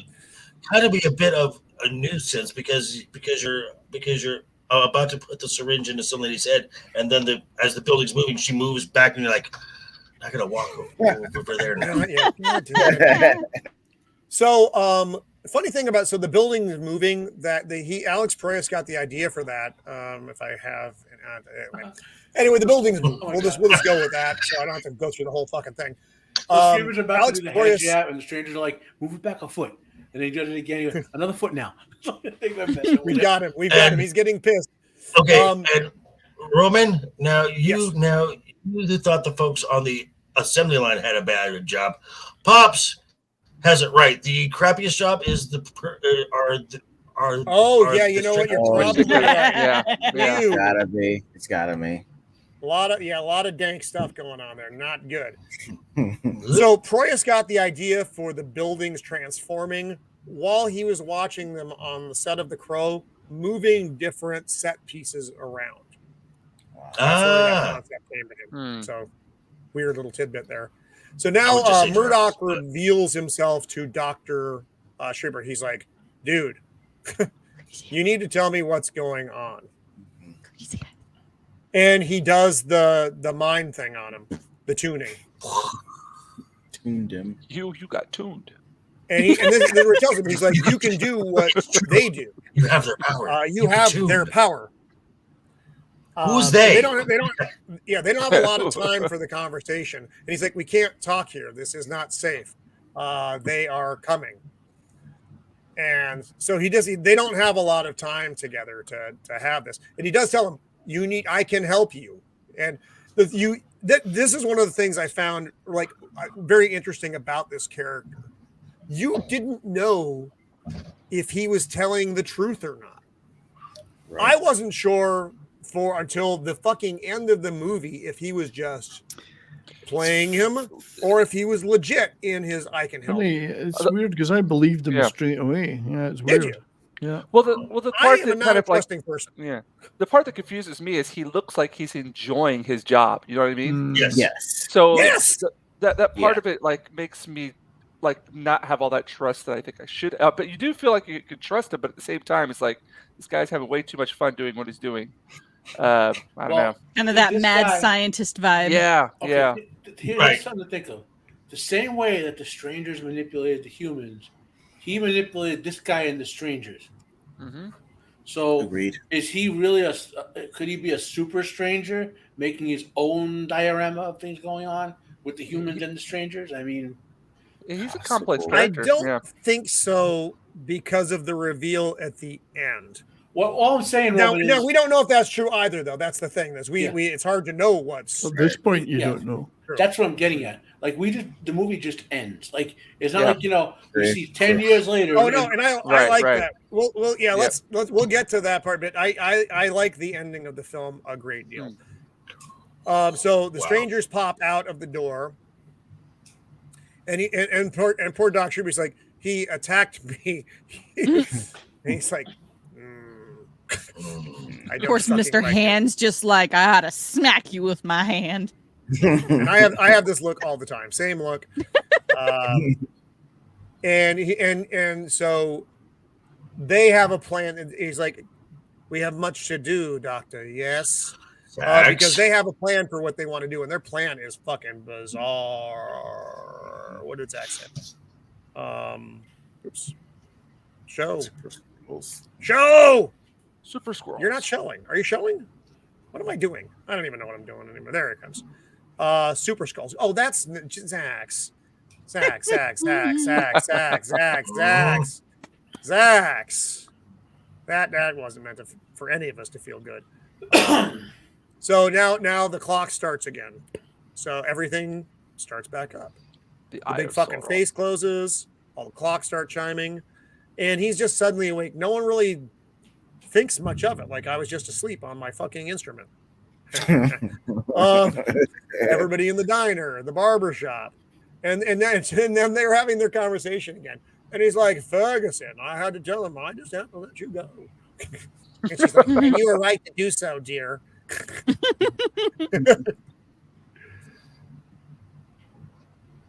So now this is Detective Bumstead with the unfortunate name, watching his coffee swirl around again.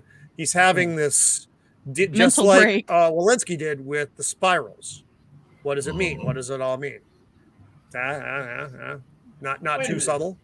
Bumstead. Yes. Wasn't on what was that old serial cartoon, Dagwood Bumstead? Was it Bumstead? Was it? I know Was the it- one you're talking about. It had the funny hair, made sandwiches. Was it? Yeah. Was it blonde? Was it Blondie Blondie. and Dagwood? Blondie and Dag, yeah, and it wasn't his name Dagwood Bumstead or something like that. I'm not sure. I think you're right. I kept thinking the name sounded familiar, but I didn't know why. I knew it was irritating and stupid, but I didn't know why. Now for a cartoon character, the name fits just well. For an inspector, it's kind of peculiar, but it might have been a memory. He remembers the comic script from the 1940s, which has a peculiar, goofy name. But Yeah, that's what The last name is Bumstead for that Dagwood and Blondie. Oh wow. Okay. So here we are back with the lovely Jennifer Connelly singing again. This is The Night Has 1,000 Eyes or something. It's kind of an interesting song. And I don't know if she wrote her own stuff or not. Probably not. And she's singing, and Detective Bumstead, again, it's a lovely shot with the backlighting. I think it looks really good. And now we're with the strangers, and this is kind of cool because they're plotting what the tuning for the evening is going to be. And Mr. Book's like, Inova on Avenue M. And then the little fella's like, there is no Avenue M. And they did because they couldn't, there was an opposing force during the tuning the night before that didn't let them complete the metamorphosis of the city. And now they realize that John is actually far more dangerous. I think it's like, we underestimated him. We just thought he was like able to do a little bit, and he actually is pushing back against our power, their collective power. Not just a dude, but all of them. Or they're playing a game of Risk. I'm not sure. It was one of the two. No one else got the Risk reference? No? All right. Okay. We're there. We're all nerds. You should know what Risk is. So this is, and there's like, yeah, we got to go find this motherfucker. And actually, Mr. Hand proposes, I think this is where he proposes, that he get imprinted. But with the memories, yeah? It just seems so much like Agent Smith. Like, I don't know, the parallels between those two characters. It's just like, you can't deny it at all. Yeah. Yeah. Yeah, that's exactly what he's doing here. He's because that way they can know what he was supposed to do. Right. So they can track where he is probably going to go based on what fragments he had, and while he's trying to piece it together where he may end up. Good detective work, really. And this, apparently they've tried this in the past, and it didn't go well. It didn't take. And it just ended up killing the subject. Pull Mr. whatever the fuck his name was. So they strap him in, which it doesn't matter. I'm like, I don't really know why they needed to do this, but whatever, it's fine. They put this Looks lovely cool. headband on him with this, so you can't not hit the hole. Had to be a better way to say that. And, sorry, everyone. It was subtle, but not as subtle as it should have been. And so he's like, this may hurt a little bit. and he shoves it in there, not too gently. Look at his fucking face.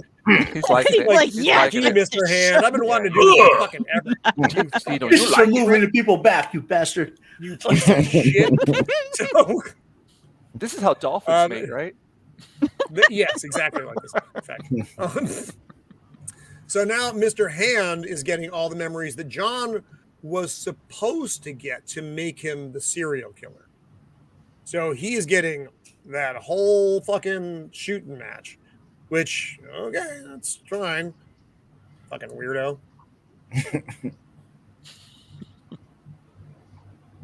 So these are all, this is what makes a serial killer. And now he's with his missus. This is a weird shot because everything's distorted, so she looks tiny.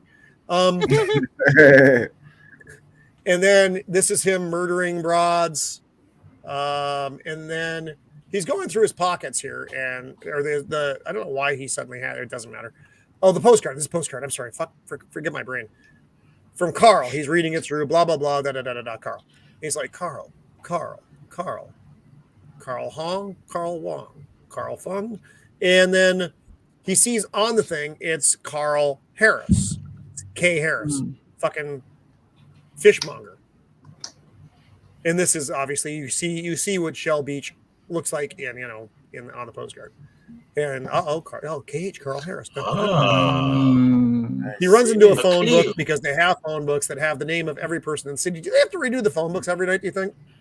What a pain! Boy, that'd be a pain in the ass. Different books. I didn't think about that. I would hate to be the stranger with that job. Oh, again.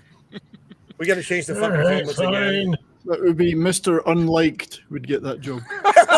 Also, like part of me was thinking, so do that? Like, I don't think they change every individual person's memories every every night or something, because like they're like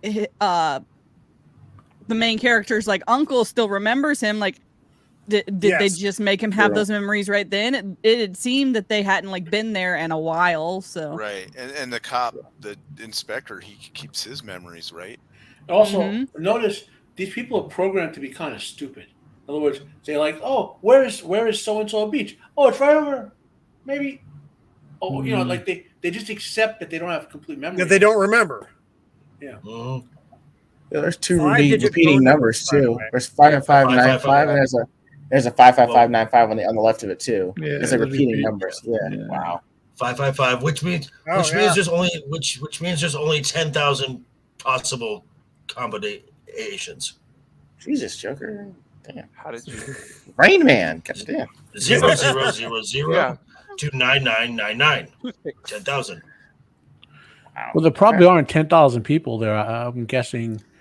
I don't know how many people, and so you never really get a good feel for how many of them there are. Well, you never, until the end, you don't get a good idea how big the city actually is. No, that's also true. Yeah, you have no concept. Yeah. of the size. Yeah, it has areas like the Crescent City and the East City and the South City, so it must have a certain size. So again, it looks like the model is the prostitute, and this is the gentleman from the hotel who was the hotel clerk earlier, and now he is working at He's a prostitute too. Mm-hmm. He works hard for his money. Money. And he's asking him where Shell Beach is, and of course he can't. Well, he has his own name of Mr. Hand, and it has a completely different meaning. And he asks him, "How long have you worked this stand?" He's like, 25 years, not a night off for good behavior. So he thinks he's been there for 25 years. And so he gets basically the directions to Shell Beach.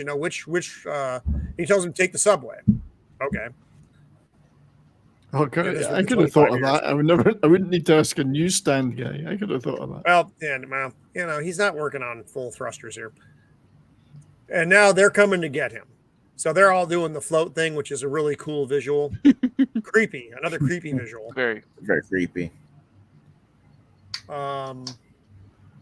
Oh, and now they are with with prostitute, with unnamed prostitute, because that's where John was, and John Murdoch. Yes, he was here. Yes, he's just kind of following the footsteps that John was supposed to follow.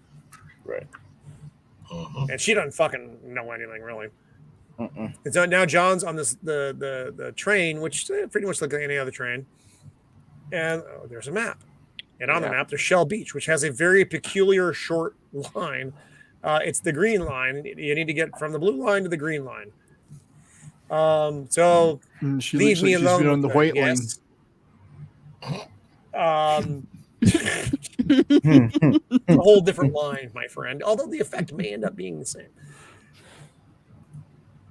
And so he's like, leave me alone with her. Yes, business to do, because he's got John's serial killer imprint. So he's serial killing. Look how happy he is, though. That's just pure joy. It is. He's now Bless him. Mr. Man. Happy is now his name, Mr. Happy. And the weird, creepy little imp there that Mr. needs to be Sleep. punted off a cliff. Yeah. Yeet. And so he's remembering what John is supposed to be doing. And this is her betraying. He sees them having the affair, and then he goes off serial killing. And he's like, I don't know where he is now, but I know where he's going to be, assuming he's going to go back to his wife. But he still wants to stay here and kill the hooker. Because, if you got some hooker killing to do, you have a little bit of time, you do that. Why not? Well, Why you can't not? So afford now to- he's on- you can't afford to backslide on that work. You got to get it done when you can. No, it's not easy. Mhm.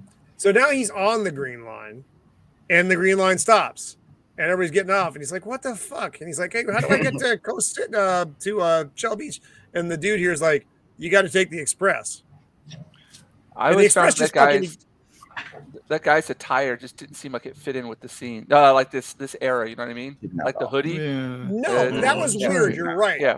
Yeah. Not at all. He's a Because time traveler. everybody else. Wait a minute, he's a has time the- traveler. There's time travel in this movie. The Dark City is supposed to be constructed from a multitude of eras. Yes, We're just yeah. focusing on the 1940s. Right. Yeah, that's true.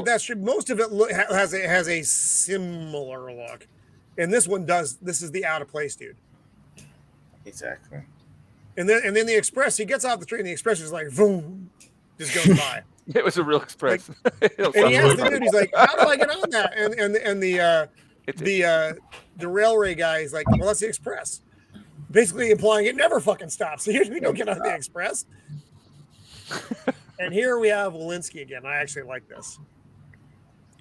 You get Walensky's kind of explanation.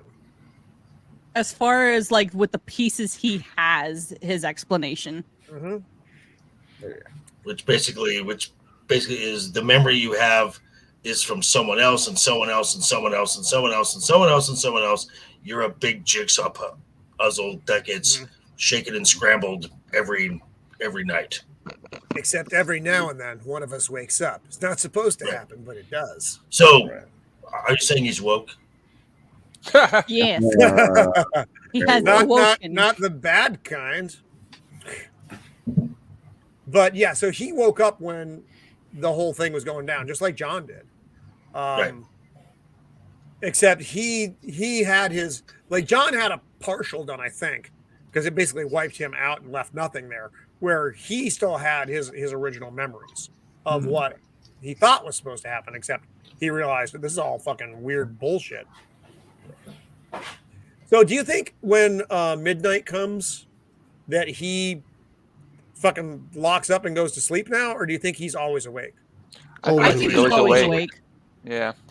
I think that's part of the psychosis part of it. Doesn't I mean, sleep. He looks like he's been on a Adderall cocaine ender. So Well, not that I've seen or experienced anything like that ever. Never once. Well, what he also says here is, there's no way out. I've been over every inch of this city. There is no way out of this city. I've been over every inch of Jennifer Connelly, and there's no way out. There's no way. Oh my. There's no way in. As long as there's a way I was in, gonna that's all say, that matters. yeah, exactly. You don't there's want a to look hole, for there's a a way way. out. And he's like, but I figured a way out, not that way out. And he fucking is like, and then he just jumps in front of the train. Yeah. Mhm. Accepted. Which, ironically enough, means he's going to become a body for one of the, assuming it survives. One of the. Well, I don't know how much room there's gonna. Yeah, it's pretty squishy. And John's like, "Oh fuck, that ain't cool," and he's like, "I better go." Yeah, and creepy kid. Hey, our favorite little Yep, kid. come back to yeeting kid off of a cliff. So they're in the apartment now.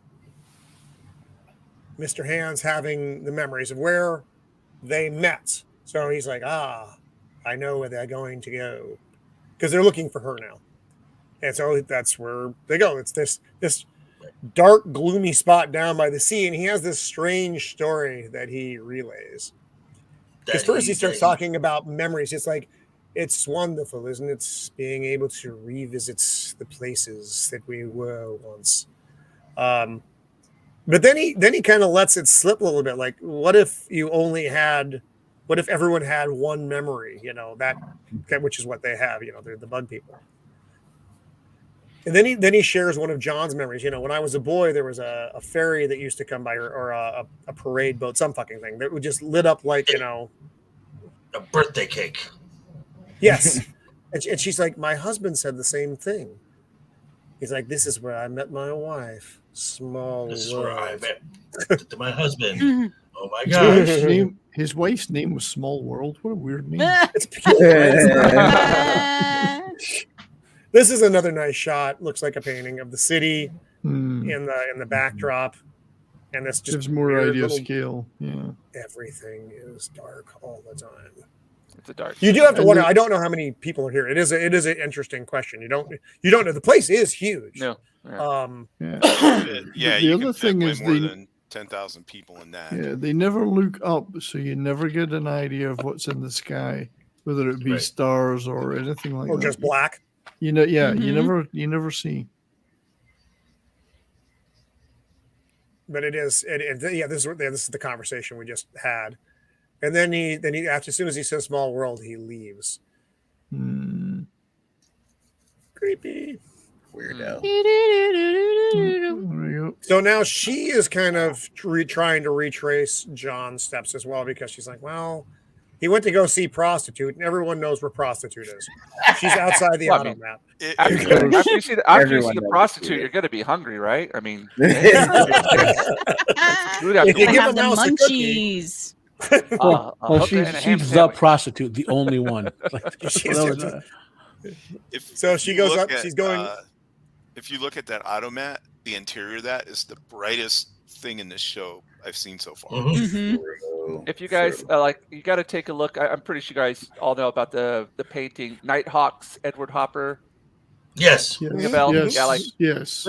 You could see like the director has looked at some Edward Hopper paintings while he's been making this movie. Even the cottage, by the ocean, there are paintings of Edward Hopper that look exactly like that.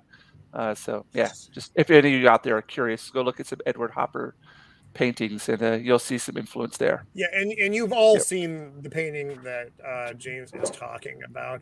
It's the four people in the diner. You've all seen it. You've all seen it. You've all seen it. And there have been a lot of different versions of it with different people in the diner, which are kind of fun. But the original painting, every single one of you has seen it. If you haven't, I don't know what you're doing with your life. So she's going to visit prostitute now because everyone has to go visit prostitute. And John, that is the thing to do. Is trying to. He's got that address from the phone book for the one man, Harris, that he is looking for. And this is Napoleon's Kingdom. And this is interesting. Matt, I think you're the one who brought up the fish earlier. Yeah. So we get kind of we'll revisit that a little bit here. This is just bizarre. It's a strange looking thing. So she's going to see. There's a juxtaposition here as well, where she's looking for prostitute, and John is looking for Mr. Harris. For man. So he's in here. He breaks in because apparently I'd be willing to bet Neptune's Kingdom never opens. And you go inside, and everything. The fish lighting again is the brightest thing in the movie. That all the aquariums look like aquariums. They're the only thing that look like a normal, a normal thing as far as the Where did they get all the fish? Where and why is there no purple water? Exactly the real question. You have too many questions. So she's in prostitute's apartment, and prostitute is dead. Ooh. And it's that same spiral pattern. Saw. What a waste. Yeah. That's what I was thinking the whole time, 70s. Poor prostitutes. Come on. So she gets grabbed, and you don't know who's grabbing her. And it turns out to be Inspector Bumstead with a stupid name. She's like, Inspector Stupid Name, what are you doing here? He's like, I thought you might show up. I was looking for him too. So Roman, tell us, how do you really feel about his name? Inspector, he should have been called Inspector Asshouse. Yeah.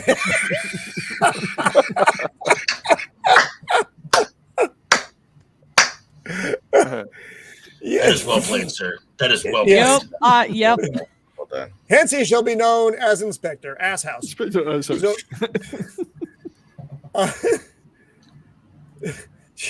So now, this is Uncle. What's his name? Carl, right? Carl's my name. So, Carl Jr. Carl's in a wheelchair, and he pops out, and he's like, "Hey!" And he's like, Johnny, it's been so long."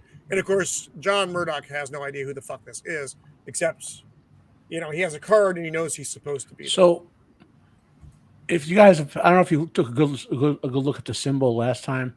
If you're a Naruto fan, you know that the swirl is the symbol of the Uzumaki clan, and what it means is whirlpool. So the symbol is another connection to water, beaches. That's constantly. Okay. Got it. I did not know that. Yeah, there's a lot. I mean, I don't even like. I watched. So this is the first time I watched this film for this in probably 10 years, right? And so I'm watching it. And I'm like, I didn't notice that last time. You know what I mean? And I'm like, these are one of those films that every time you watch it, like let's say hypothetically right now, I might read something entirely new I never read before or watch a movie, and I'll go through it and go, wait a minute, that could have been an influence too. You know what I mean? They drop so much stuff in this movie that like you don't even see it the first 3 or 4 times through. Right. Yeah. This is an interesting piece of casting because this guy's called John Bluthal, and I remember him from my childhood being on a bunch of British comedy shows like the Spike Milligan Show and various other sitcoms. So it was kind of weird to see him pop up in this little this sci-fi movie like this. He was very much a sort of sitcom guy, That is interesting. Yeah, he was in a lot of classic British sitcoms and sketch. Alex Proyas, he's not British, is he? Is he American? He's American, isn't he? Or is he?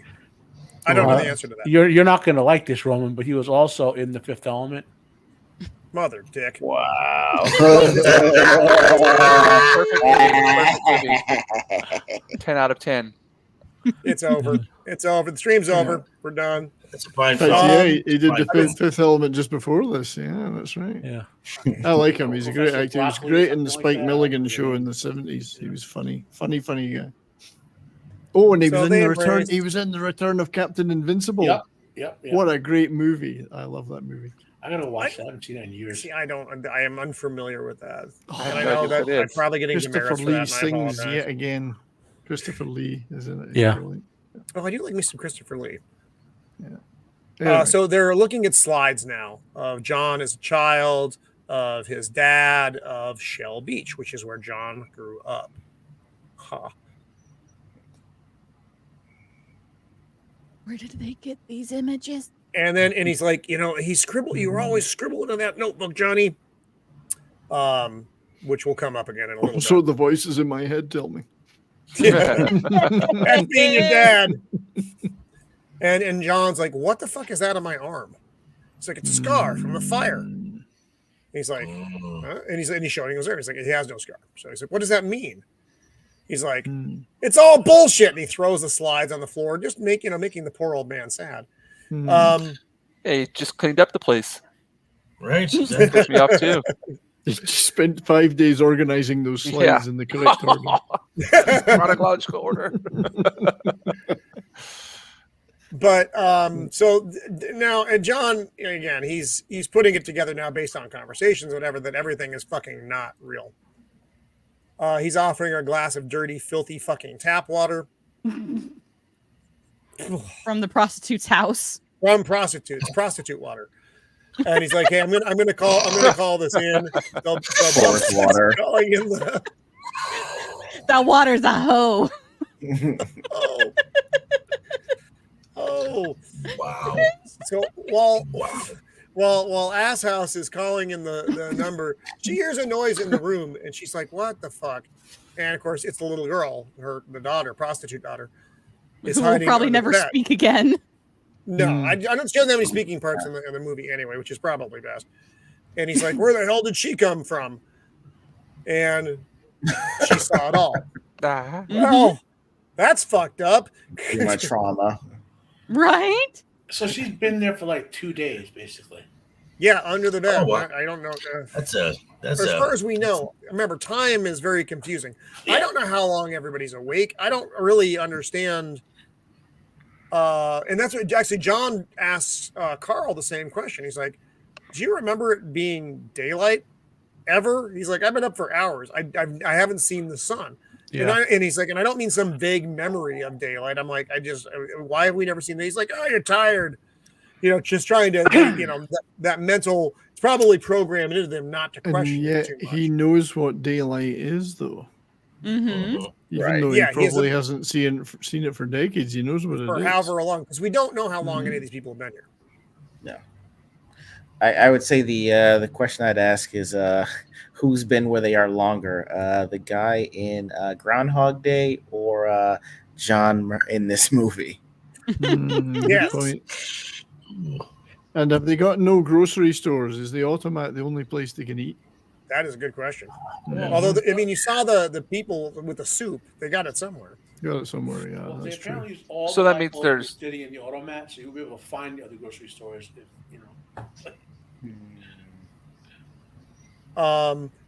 So this is a little bit weird.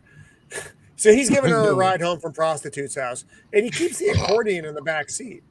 And she's like, "Oh, it's lovely." He's like, "My mother gave it to me. It's very special, which is why I keep it with me to remind me of her." Which again is fucking weird. He's like, but then He's It's a like, fan yeah, of he's a fan of Lawrence Welk. Okay, come on. Right. But he says, "I can't remember when she gave it to me." He's like, why could I not remember such a key event? And she's like, "Fuck, I don't know, man." She got a stupid name. And so John's staying in his childhood room, which is actually kind of a fun room for a kid. Is it his room though? Well, it's Really? somebody's room.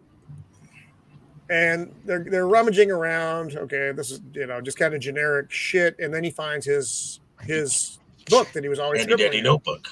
But there's nothing in it. It's blank. Thank you, Nas.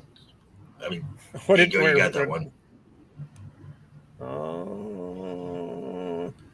So now we're back with the chittery chattery bug man. As we're they're planning what to do with John Murdoch. And he calls her apartment. And he's like, "She's here. He's here. He's Very here." lucky So- that someone else with the same number didn't pick up. I mean, there's Yeah, I so know. many- The limited amount of phone numbers in this universe, they got it. And then The John's old like, he's one. listening. He's like, "God damn it!" And Carl's like, "We were just trying to help you, Johnny. We were just trying to help you." All right. And so now they're going to try to go collect him where where he is right now. But is that where he's going to be? Again, you don't have a really good concept of how far anything is from anything else in the city. Yeah. John Right. takes a taxi once, but he's on foot for a lot of the time. I wonder if what I'm trying to figure out, or what I was trying to figure out in this movie, is if these people age and die normally. Like, are they living normal human lifespans, or is there something So- else going on here? The How are they impression that reproducing? I don't think they are. I think Yeah. so. This is me, and this is just my limited what I glean from it. That the people who are here, were like Dr. Schreiber. And I don't know if they or this is another thing I just thought of. Either they have all been there the same amount of time, however long that is, we don't know, Yeah. or they continually collect new people. Is it 100? Yeah, I mean, have they been here for hundreds, possibly thousands of years? We don't know. And there's some kind of life extension going on as a result of the tuning. I got the impression that the tuning maintains them like it maintains anything. Yeah, that's what I'm wondering. That for the most part they don't age. But what Schreiber did, he's kind of snuck Murdoch through, like he was behind the scenes. He was having him live lives where he was an out of the way character that these strangers didn't care about. So he found he had to say telepathic and telekinetic powers. So trying to train him in them and then keep resetting him to hide him, and I think that building, I get, maybe building the better human. Well, then eventually the strangers are like, hey, let's use that guy over there as our Jack the Ripper, and Schreiber was like, oh my god, my plan's gonna blow up. So he sets this whole thing in motion by making sure the memory doesn't take. Yeah, I think they're possibly hundreds, if not thousands, of years old, and this has been going on for a very long long time. Wow. Yeah. Uncle Carl, it's been a long time. Where's Carl's Jr.? Parties. Used to work there. Yeah. Yeah. PTSD. Okay, so now tuning time is coming, and everybody's out. Well, nearly everybody. Except, why do I hear the dog barking? Bark, bark, bark. So, oh Lord. Hey guys, can you guys give me a second? I gotta get Sure. something. I'll be right back though. This pause is brought to you by our sponsors. Wait, we have sponsors? Yeah. We've made it, y'all. We've made it. The Yes! hotel. I want my cut. How much do I get? Our sponsors, Acme Scissors. Okay, when you need to scissor something, Right. buy us. Brought to you by Scissoring. Sponsored by Fuck Nothing, because that's what you get. Yes. Yeah. And now it's time for Comedy Central to take center stage.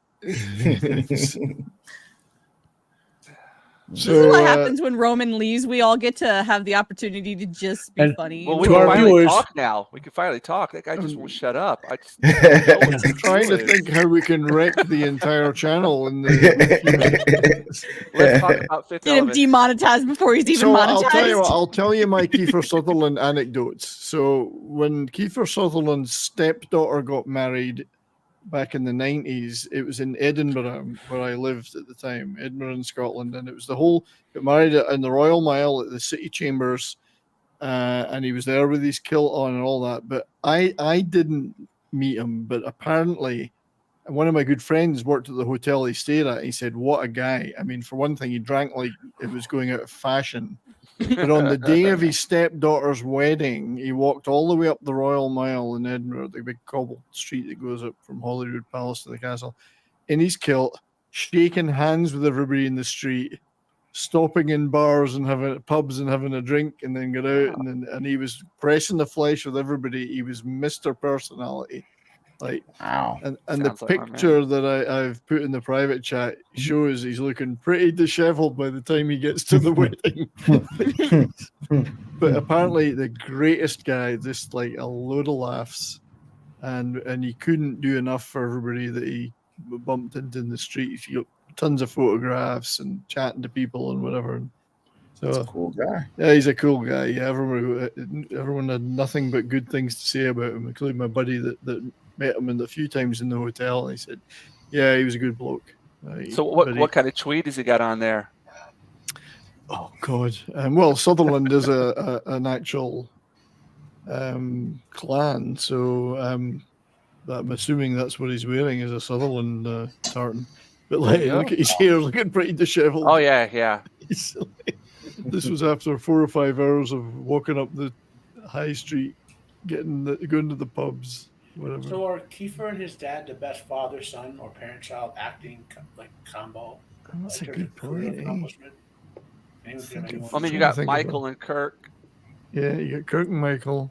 You got the Skarsgårds. Yeah, Oh, all 18 wow. of them. All 18 of them. Yeah, well, there's 18 of them. The Baldwin and Scardells don't count. So, Yeah, I'm trying to think. Yeah. Fowler, To answer your Fowler question song. there, Boosh, it's Scotland. So, and it's Edinburgh. Yeah. So, I think how many So bars in- are there in a mile? Well, you- Technically every shop is a bar in Scotland. Yeah, I mean, if you were to go from the bottom of the Royal Mile to the top, which is literally a mile, without branching off into any of the hundreds of side streets, you'd probably have about 30 bars. Nice. So, Yeah, That's The a city pub on crawl the- there.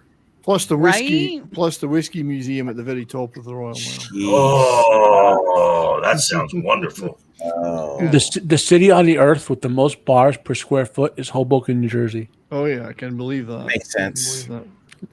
Makes But yeah, sense. I mean, it's 'cause they he was live in- having a rare old time. The city on the earth with the most people per square foot is right next door. It's Union City, New Jersey. Yeah. So, Really? Yeah. I figured it would be someplace in India or something. No, it's because it's Union City is very tiny and has a very high population relative to it. It's like most of New Jersey doesn't have a lot of skyscrapers. Union City in the olden days was like up. They would build like 10-story apartment buildings, where like in Jersey they'd build a house. Yeah. Mhm. A lot of tenements and stuff like that back in the day. So, for Ego, this is your first time seeing this movie, right? Relatively, yeah. Uh-huh. Okay. So at this point in the movie, did you already have like a good kind of what was going on, or? No, I'm not gonna lie to you. No, but I'm glad I didn't, and that's Yeah, what yeah. makes me upset thinking about the Matrix. Is like I have to. It's like they didn't feel the audience would be intelligent enough to kind of put things together. So they kind of stuck Morpheus in there to like ask the questions for the audience and kind of be the Gotcha. audience at the same time. So it's like, this movie reminded me of that. I think it was that 5 to 6 year period of mystery movies that were kind of shrouded in sci-fi or horror, like Event Horizon, The 13th Floor, in the Mouth of Madness. It was just as much as a mystery as it was trying to figure out what was actually going on. And I actually really enjoy mysteries and not being told what's happening. Yeah. And kind of just figuring things out with the main character. It's like, well, hey, the main character could be me because he doesn't know anything that I would know going in. So I actually like the fact that I didn't know what exactly was happening even at this point in the movie. I hate being treated like a child when I'm going to the movies. I do not like that either. It bothers me, and that's why I'm just like, you know what? It's like they watched Dark City and they were like, it'd be great if we had someone tell them what's happening as it's happening, and then instead of telekinesis, we just put guns, because even the guns effect looked like the telekinesis in this movie. Mm-hmm. Yeah. So I was like, yeah, that's what. Well, if you want to think of it this way, you call the Matrix. You can say, merging Dark City and Equilibrium. Oh yeah. Yes. Yeah. What a great movie. Right. Yeah, it was great. Oh my god, I forgot about that. Yeah. Equilibrium's a great movie. Yeah. Yeah. Another movie that kind of gives me vibe. Well, it's not like on the with aliens and stuff, but like the whole setting and color scheme, and with Gattaca. I love Gattaca. Yeah, Gattaca's great. Yeah. So Love like that movie. Which one? Gattaca. Oh yeah. I'm actually very surprised and very glad they haven't tried to remake that. Yeah, they don't need to.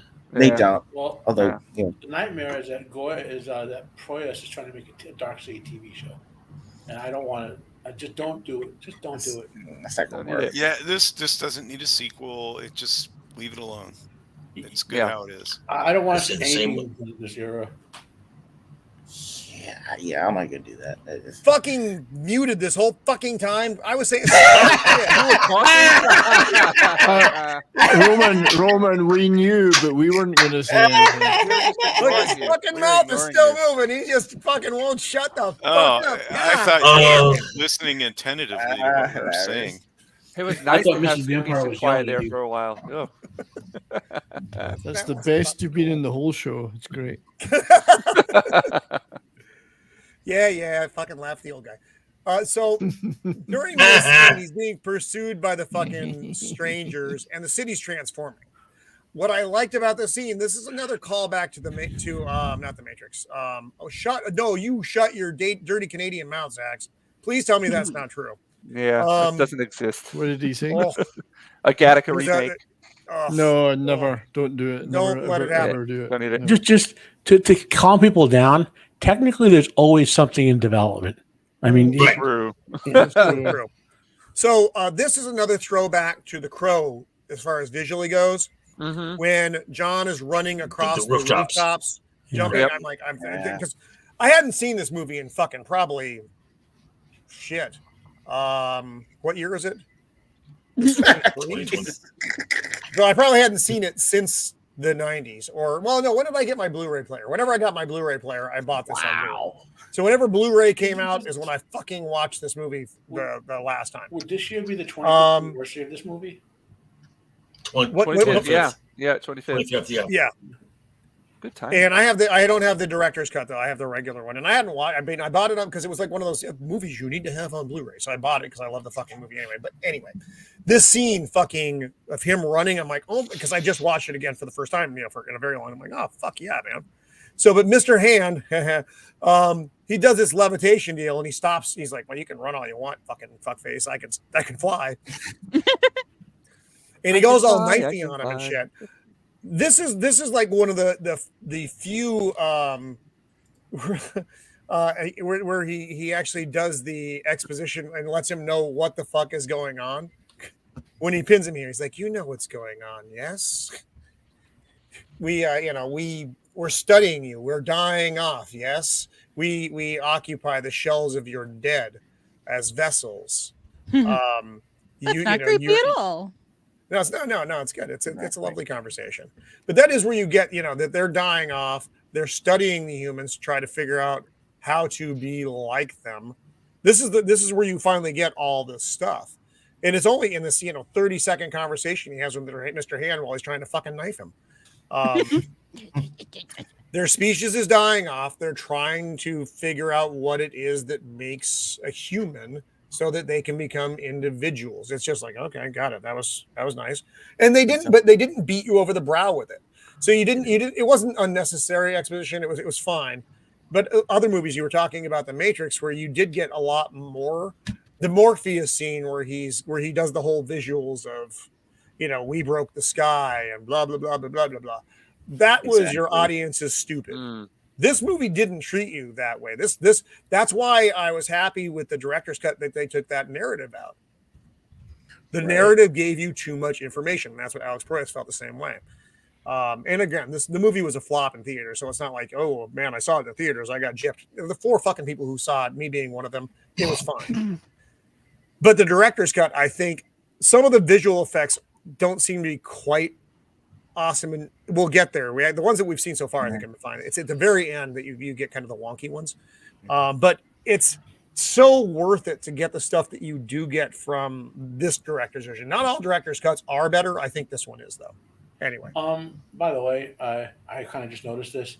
I don't know if they did this on purpose or not, but the Stranger's daggers all like mini versions of the Kurgan sword from Highlander. Oh, with the opening up blade. Yep. Wow. Well, they all have the same hairstyle. Yeah. They're all the Kurgan. They all go to the same barber. Yeah. And he also tells him that he has his memories at this point as well. Visions of the beach, yes. The water, yes. We don't like the water ourselves. It's because they don't, for whatever reason, the electric bugs don't like moisture, and they're living in dried out corpses. I don't know if that has an effect.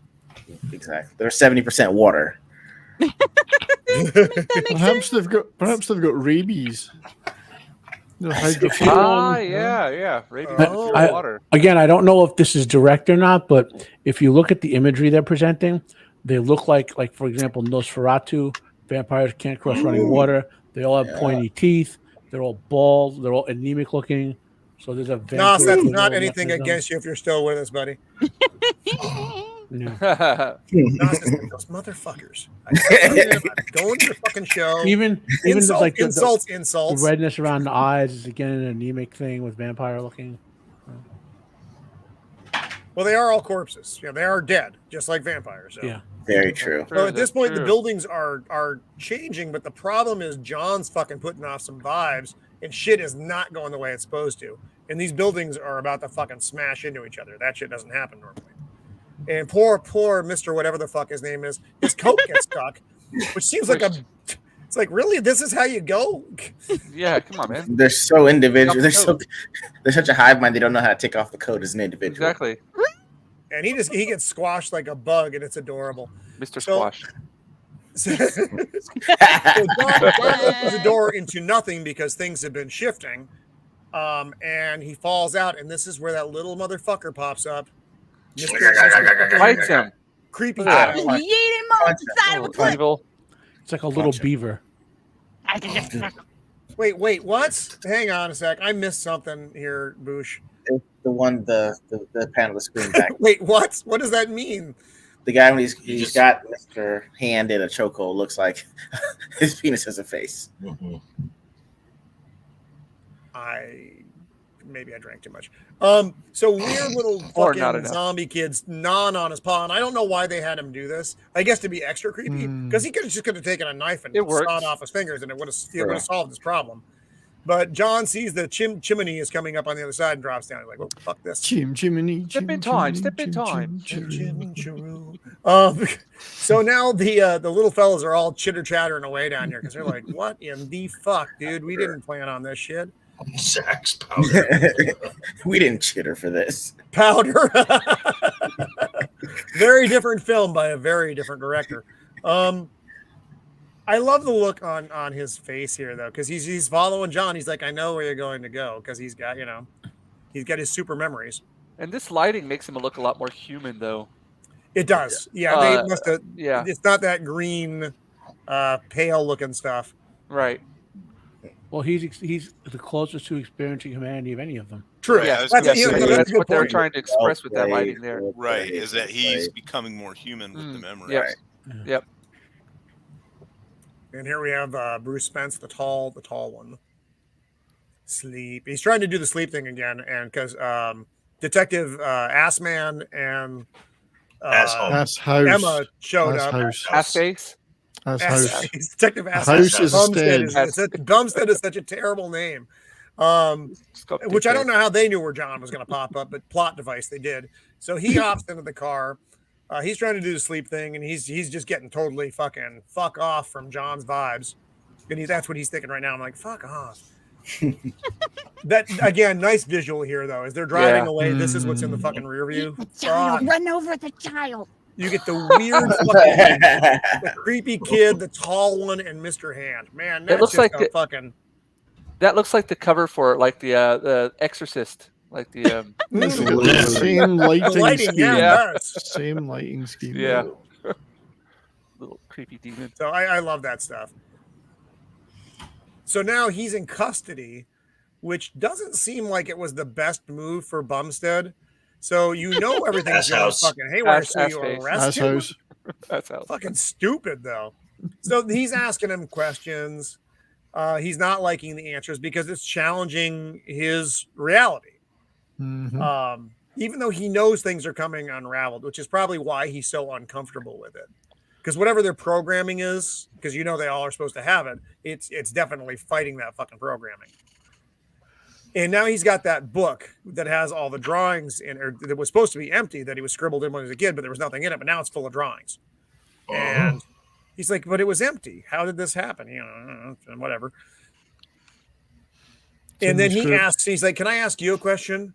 How do you get to Shell Beach? He's like, of course I know where to go. And then he starts telling me, he's like, you can't remember. Mm-hmm. He's It's like, near Echo, because it's near Echo Beach. It's far away in town. and he's basically telling him, you know, you're, this isn't, none of this can be real. There has to be an explanation. And he's over fucking off at the window. Then John starts levitating the book, and which I Free your thought was mind. okay, but and he's like, explain this. He's like, fuck, I can't explain See, that. And I'm it going would've to lock been you up more- anyway. He would have been more impressed if he could have made all of Jennifer Connelly's clothes fall off from a distance. That would have been impressive. Like what's his face? Patrick Stewart and extras. That's right, yes. Just that, and then Bumstead, All the Ass cool House stuff. would have been right. I'm with you. Got it. So now Emma comes to visit him at the classic prison phone things. And he's trying to tell her, that these memories aren't real. This is we weren't these people a couple days ago. She's like, but I love you. You can't fake And that. remember your very tiny penis. And a tear runs down her cheek as she says it. I remember there's 38 seconds. They were the best in my life. Right, the best 38 seconds of my life. I remember I loved you. Well, it banged another man. So he's like, he obviously has a sense that he can do these things now because he reaches through the glass and makes it break with his vibrating hand. Hello.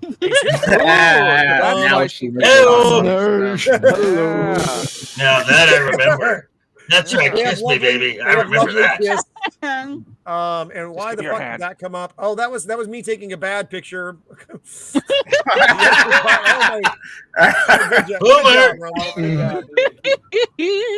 that's what's on my Did computer. you take these manually? I did all these 730 some odd slides, man. I will show you how to do it automatically. Good point. There's a way. There's a way to do it. Yes, we will talk. But then I won't waste hours and hours of my life. So, I mean, it's great if you want to watch the movie while you're doing it, I suppose. I don't. I don't so much. I hated it so much. So actually it was fine. It let me experience the movie again so I could have some talking points at least.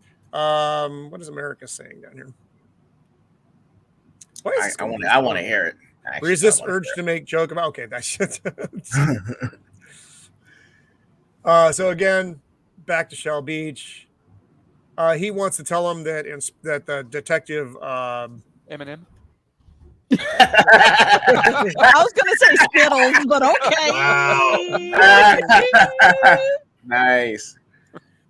That the other detective killed himself. He thought he should know. And he's barely paying attention. He's just looking at the Shell Beach picture and the book that was levitating. He's like, this is just so fucking weird, man. So can I and then remind me who wrote the Shell Beach book in reality? Who wrote the scrapbook? Probably the creepy kid. Yeah. Oh, nobody. That's it was what I'm blank. thinking. John filled it in with what he filled thought it should in be in with the his book. Mind. Okay, that's it. Yeah. I couldn't remember. That's how I do it too. Yeah. So now his shoe is untied, meaning he's so attention to detail driven that his shoe being untied is kind of a big deal. Also, I really like his fucking shoes. They're nice. They're shiny. Shiny. So now the strangers are at the police station doing the sleep deal, knocking out the boys. I think there's only like 7 policemen in the town as well. That's certainly what it looks like. But given that they are asleep for most of the time, you don't need that many. So Bumstead grabs the keys with a clever, nonchalant move because that's where you keep the keys, just on a hook in the police station, by the way. Right.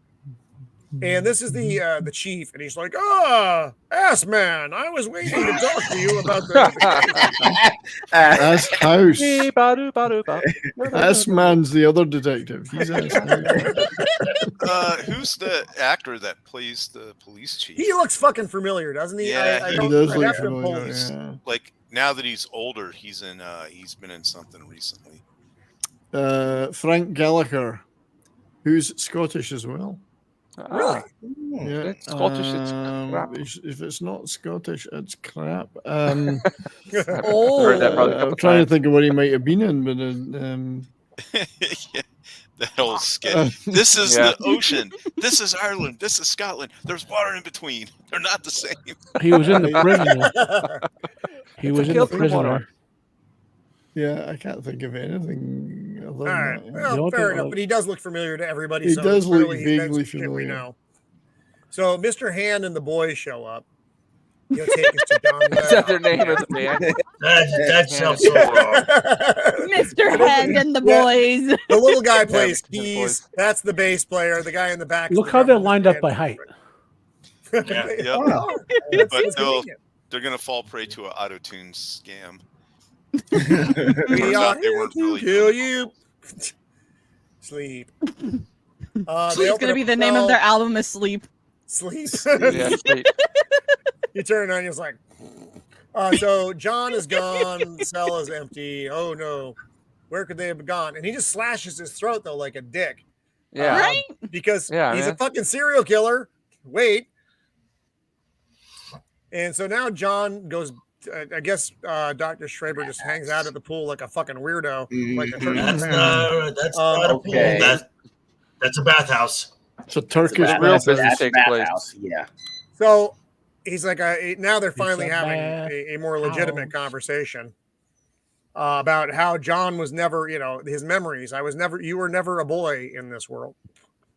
So that's what led me to believe that how old they are. Like I said, they were pulled out at wherever stage they were at now from whatever town they were in. Well, and then indeed, and that part of it doesn't quite get explained ever either. no, it doesn't. And it's fine though. You don't need it. Yeah, It allows you to Yeah. speculate and Yeah. let your mind wander with it. And I think that's good.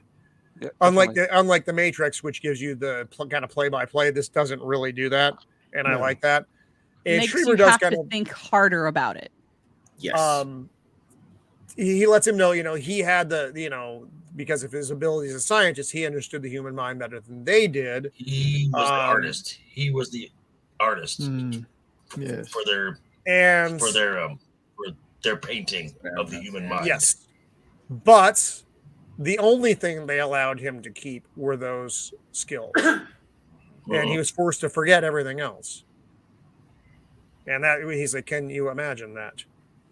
And so he pulls out another one of those syringes, and he's like, hey, you need to fucking inject this. I don't have time to do this the right way, but just fucking do it. So again, at this point, you don't know, is he trying to help, or is he just trying to work a scam so the bald dudes don't kill him? At this point, I still wasn't sure. By the way, I think Schreiber knew he didn't want him to take it and then. I think he set the whole end scenario up.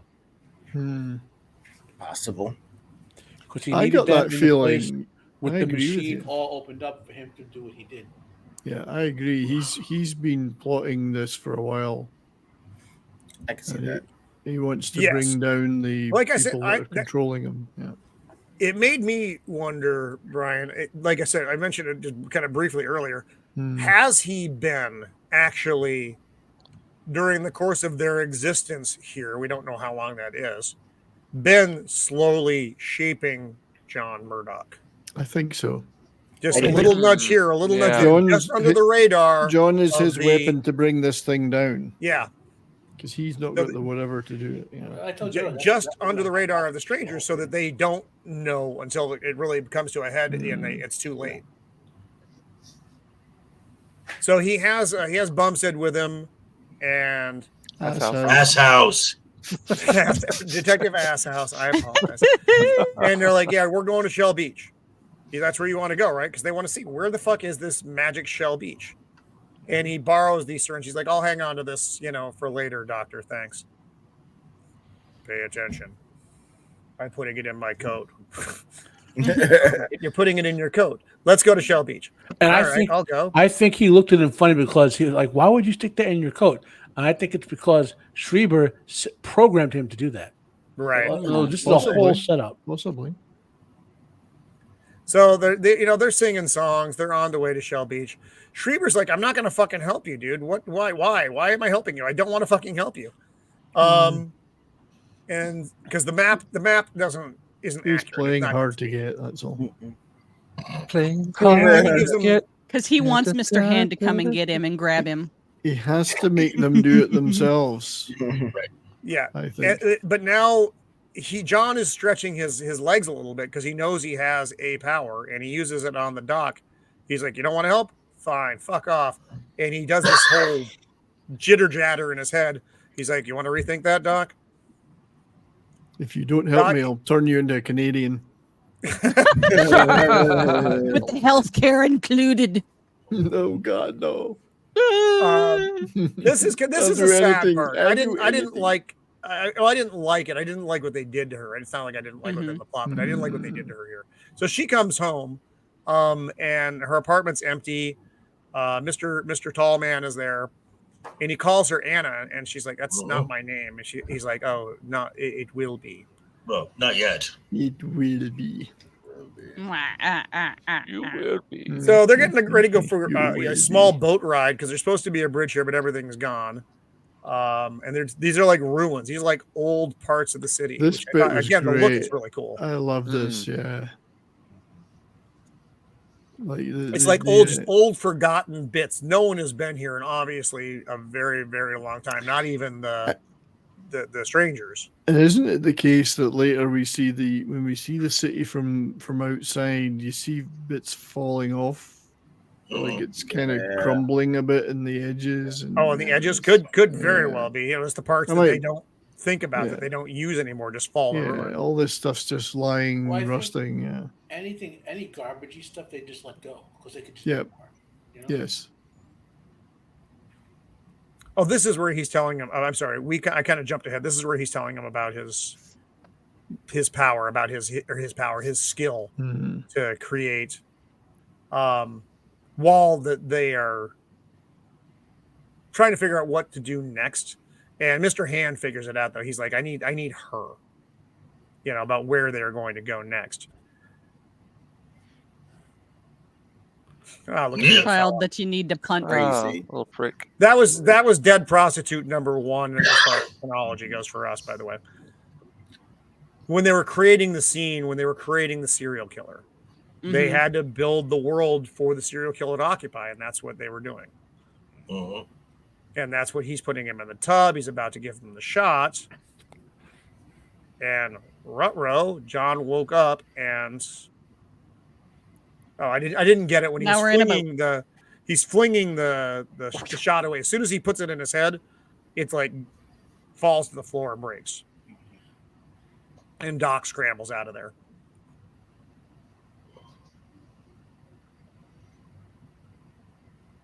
Talking about yeah, I did get I barely got it. I tried to get it. And he knocks the light with his hand. And that's when you come in immediately after this. The beginning of the movie is immediately after this scene where the light is still moving. Oh, okay. Now we're down with the chitter chatters again. Everything is going fucko with the tuning.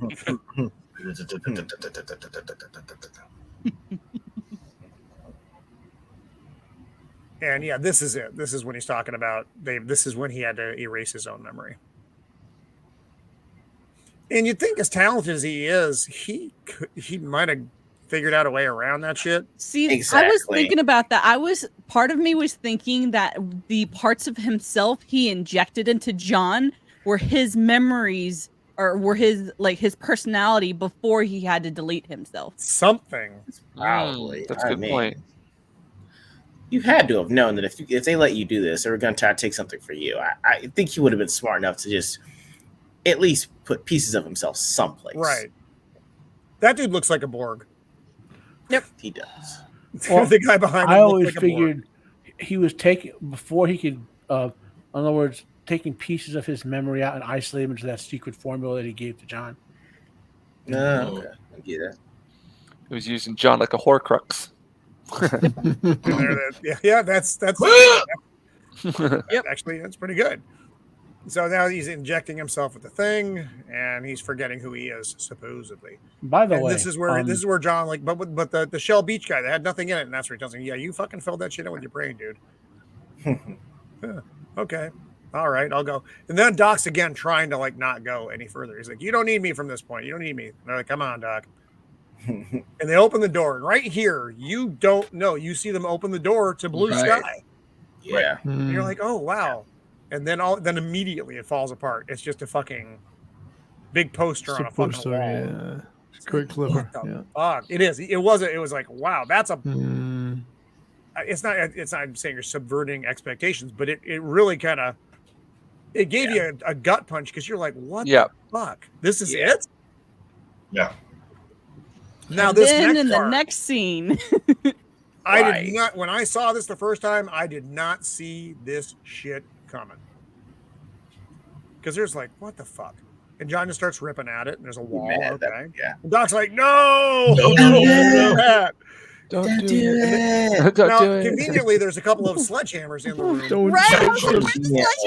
Hey, he probably made those appear with his magic. That's what I was thinking, James. I was thinking the same thing, and that's what I was going to ask panel and or chat. he could have just broken down the wall with it, but I don't know. Sledgehammers are cooler. were those That's fucking true. hammers there though? Because that's kind of an odd thing to just be sitting around in a room that shouldn't even really exist. Indeed. Because the sledgehammer's just lying around everywhere, isn't there? Well, I mean, they are at my house, but we do some shit here. Well, that's true. Yeah. Kinky. Everyone should have one. Yeah. So when I first saw this and they were busting it open, I thought they were going to see thousands and thousands and thousands of those stranger guys sitting in like bleachers just watching them. Yeah. Oh, Like the God, that Truman would've been Show. good. That would have been creepy. Well, like that Star Trek episode, do you remember? Hmm. Or The Hell, that went go back. There's a Twilight Zone episode like that too from years or ago. kind of a really Do creepy. you remember when they were trying to get sickness from Kirk and because these people were immortal and they had the woman trying to seduce Kirk so she could get all the diseases, and when it turned out we looked, all the immortal people stacked right outside the set watching them. Hmm. You know? Spooky. Interesting. Lots of nose, digging at the wall, and boom. Space. Mhm. Is that That fucking was space? Space. It's the That final is in frontier. fact Yeah. fucking space. No wonder it's dark. They're in interstellar space. Yep. Mhm. Yeah, and that just blew my mind when I saw it the first time. I was That like, was, holy yeah. fuck. I really hate what happens to Detective Asshat. I know. I feel Ass bad. house. Ass house. House. Ass hat's Sorry. a different guy. Asshat's fine, yeah. Oh, it's That's very ass hat here. Lovecraftian, you That's know. ass hat. That's Fits ass the hat. theme. Fits the theme. So Mr. Hand and cohorts show up, and they're like, "All right, okay, So fun, bummer for fun for Bumstead. all. Time, You got time to us. pack it up." You got us. And then Detective Asshouse just gets yeeted. But he takes one Yeah, with him. because he's taking shots at him. I think he actually Yeah. kills one of them, You and did. Yeah. then He does. He gets one of he them. gets in a tussle with unnamed Mr. whatever the fuck his name is, and they go through That's the Mr. fucking Space. they go through the force field, Yeah. and they just drift off. Mr. Flush. Right. That's not how the Force But they brought Emma with them. They have leverage. Anna. Yes. We brought Not that yet. up, She's still. Emma? I Or, think she's still We're Emma going at this Anna, point. or she's not Anna yet. We're going to leverage her. And there he goes through the force field into fucking space and fucking frozen. dead guy. and yeah. Right out. Right. Corpsicle. And this is where we And get to this look at is- the city, though. We Yeah. realize exactly what the fuck we're looking at. Is the scope of it. Right. And that's where you start wondering, where did that come from? Was it cut out of a part of the earth? Right. Is it even Asgard. human? Yeah. I don't think it is, Brian. I think they actually built every bit of the city from memories, stole from all the human- memories of all the people. But they took the people, they built this separately, yeah. yeah. Yeah, because they remember the doctor said at first there was darkness, and then there 'Cause was the they are city. they are humans. Well, they pretty clearly got the matter from energy part of the science down. Yes. So, Hmm. I'm floating Man, they ain't got that away. dirty. my John's God, like, cool "Ah, stars. So he's asking Mr. Hand. He's like, I'm not gonna fucking do what you want. Mr. Hand's like, well, I'm just going to fucking kill her then, John. And Killer John. because he has the memories, because he's like, I have the memories you were supposed to have. I'm the man you were supposed to be, the fucking killer. And Then John I- finally, he's like, okay, fine, fuck it, sleep. Then I'm going to return to transsexual Transylvania. I'm the trans of the trans of the trannies. Take a little step to your right. And then John collapses like a bag of potatoes. And I think it's interesting that I guess he had to just allow himself to have that happen. Yeah. They Yeah. told him he had to let himself go. And now he's on the railway in the weird, underworld. Whee! I feel like that could be like Sleep. a roller coaster ride. It does. It looks like a bad part of Disneyland. It's a So new now they got him Disney, strapped to that table because they're going to rewrite his. They're going to they want to take his memories. They want this guy. They want this version of him. They're going to imprint their collective into him, and thus become him. Is what I Yes. got from that. Therefore, Yes, live. right. They will Yeah. live. Yes. which is a little bit weird. It's a kind of it's a strange concept.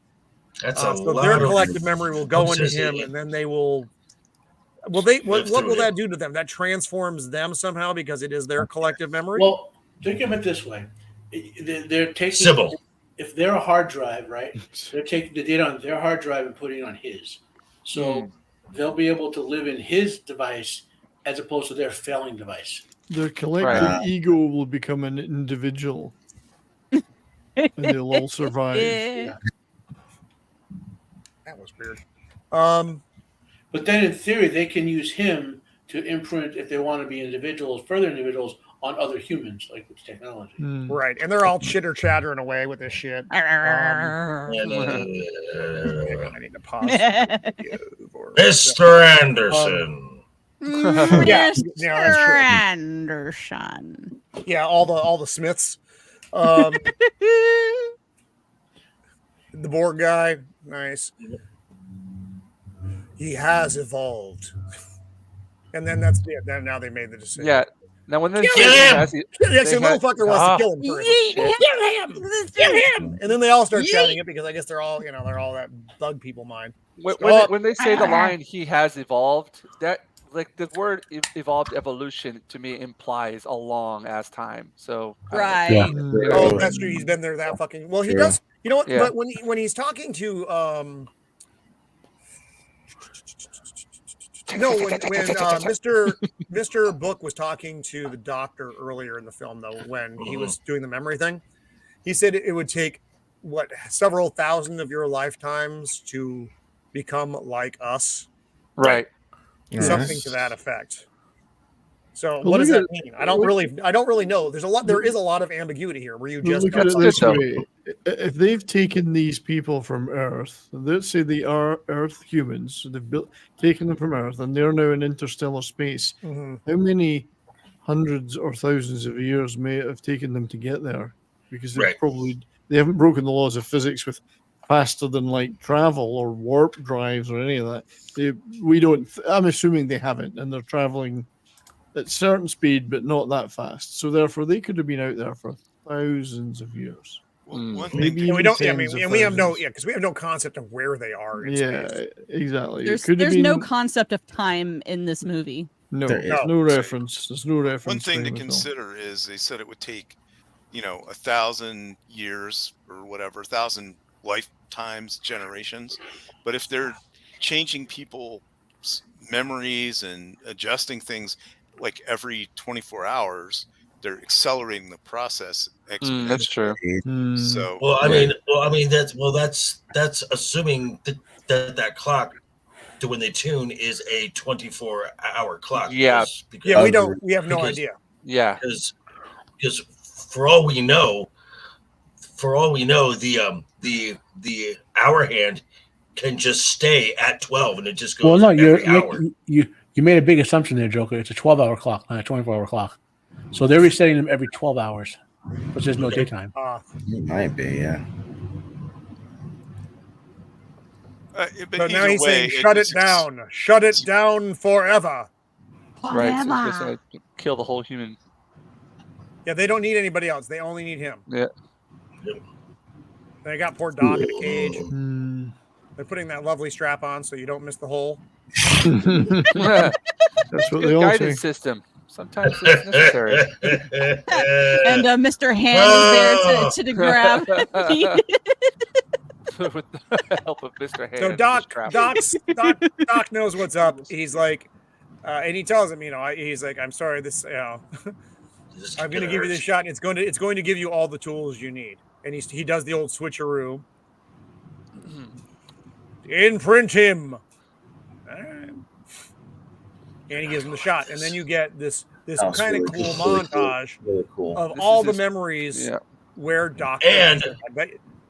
Right, and the doctor Yeah, go ahead. and the doctor has inserted himself into every memory to kind of guide him along. If all his important memories, he's there, teaching him, guiding him, because it makes sense. I bet you're wondering why I'm in all your fucking memories. You're gonna go far, Johnny. Don't That's talk the about way. strength. They've got all the don't talk to memories. strangers. Yeah. They've got all the Good line. doctor's memories of watching, Pornhub and It was me, Johnny. He and Mr. Hand got well Mr. acquainted. Hand, he's Mr. Two Hand. Ambidextrous. Oh my. Oh my. That almost looked like Kiva from Lost Boys in that one scene. A little bit. Yeah, yeah. Yeah. Which That is one- probably yeah. my favorite movie that he was in. Oh, I love Lost Boys. Yeah, Lost Boys is great. Hey, And he's Carl. just going through all the things that he, teaching him the magic tricks. Now he can fly. All the Where stuff. was Young Guns in this? Come on now. And he's showing him the machine. This is the Yeah, machine. can't he have This is taught how him they how do to shit. build? Could he have taught him to how to instantly build a portable laser cannon? Right. That would have been. Just do this. It'll end this thing so much faster. Today's a good day to die. And Mr. Hand's like, something's wrong. Right. And Doc's like, I Something's don't know what you're wrong. talking about, man. Mhm. Don't be a bit. And then they grab it and they're like, oh, he did the switcheroo. The old switcheroo. Oh no! He knows. I love you, Emma. I love you too, John. No time for romance, No Johnny. driver romance, John. Now we're in boss mode. Yeah, then he just spins right back up. Yeah. The thing melts behind him. I have unlocked God mode. Little I know. mode morph there. And he just starts moving shit around. Now, I am going to admit, this is my least favorite scene in the movie. Agreed. Because it's Those are telekinesis war, and you can't really. I didn't really like telekinesis war. Hmm. Yeah, he's just bringing shit down all around him. And of That's why I course, wanted a portable laser cannon. it goes I him loved against Mr. Book. What I would have liked to have seen, and I know this is going to sound stupid, but basically they're just ineffectual against him, and he's just like, okay, whatever, and he just makes them either non-existent or irrelevant. Instead of the battle royale that we get at the end, where they are just basically slugging it out, which is kind of standard trope because it just is. I think that would have been. You don't get the big back and forth, but I don't think you need it. I mean, it's fine. It's not terrible by any means, but it is my least favorite part of the movie because it is the most standard part of the movie. Yeah. Staring at each other. Yeah, making the big ball of energy. All Steering right, all right. thing, yes. They fly. Shit Steer breaking hard. everywhere. It's not die hard, it's steer hard. Stare hard. They're hard. Stare- With Mr. Stare harder. Hand. And this is he throws a knife at John, and John makes the knife go back at him. Okay, and then it hits him, and then he flies into a water tower, and it explodes. All right, and then he ends up on a broken piece of metal.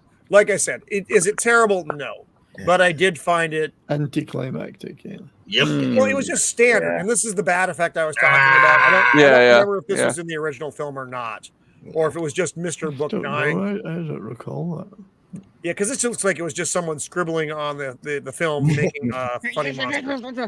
It just kind of dissolves into the air. It was like, okay. And like I said, I get it if that wasn't in the original theatrical release, that would probably make way more sense. But now it's just John. And that's, like I said, I think it could have just ended up here without that back and forth. Because that scene went on for, seemed like a long time. It was A while. 3, 4, Longer than 17 minutes.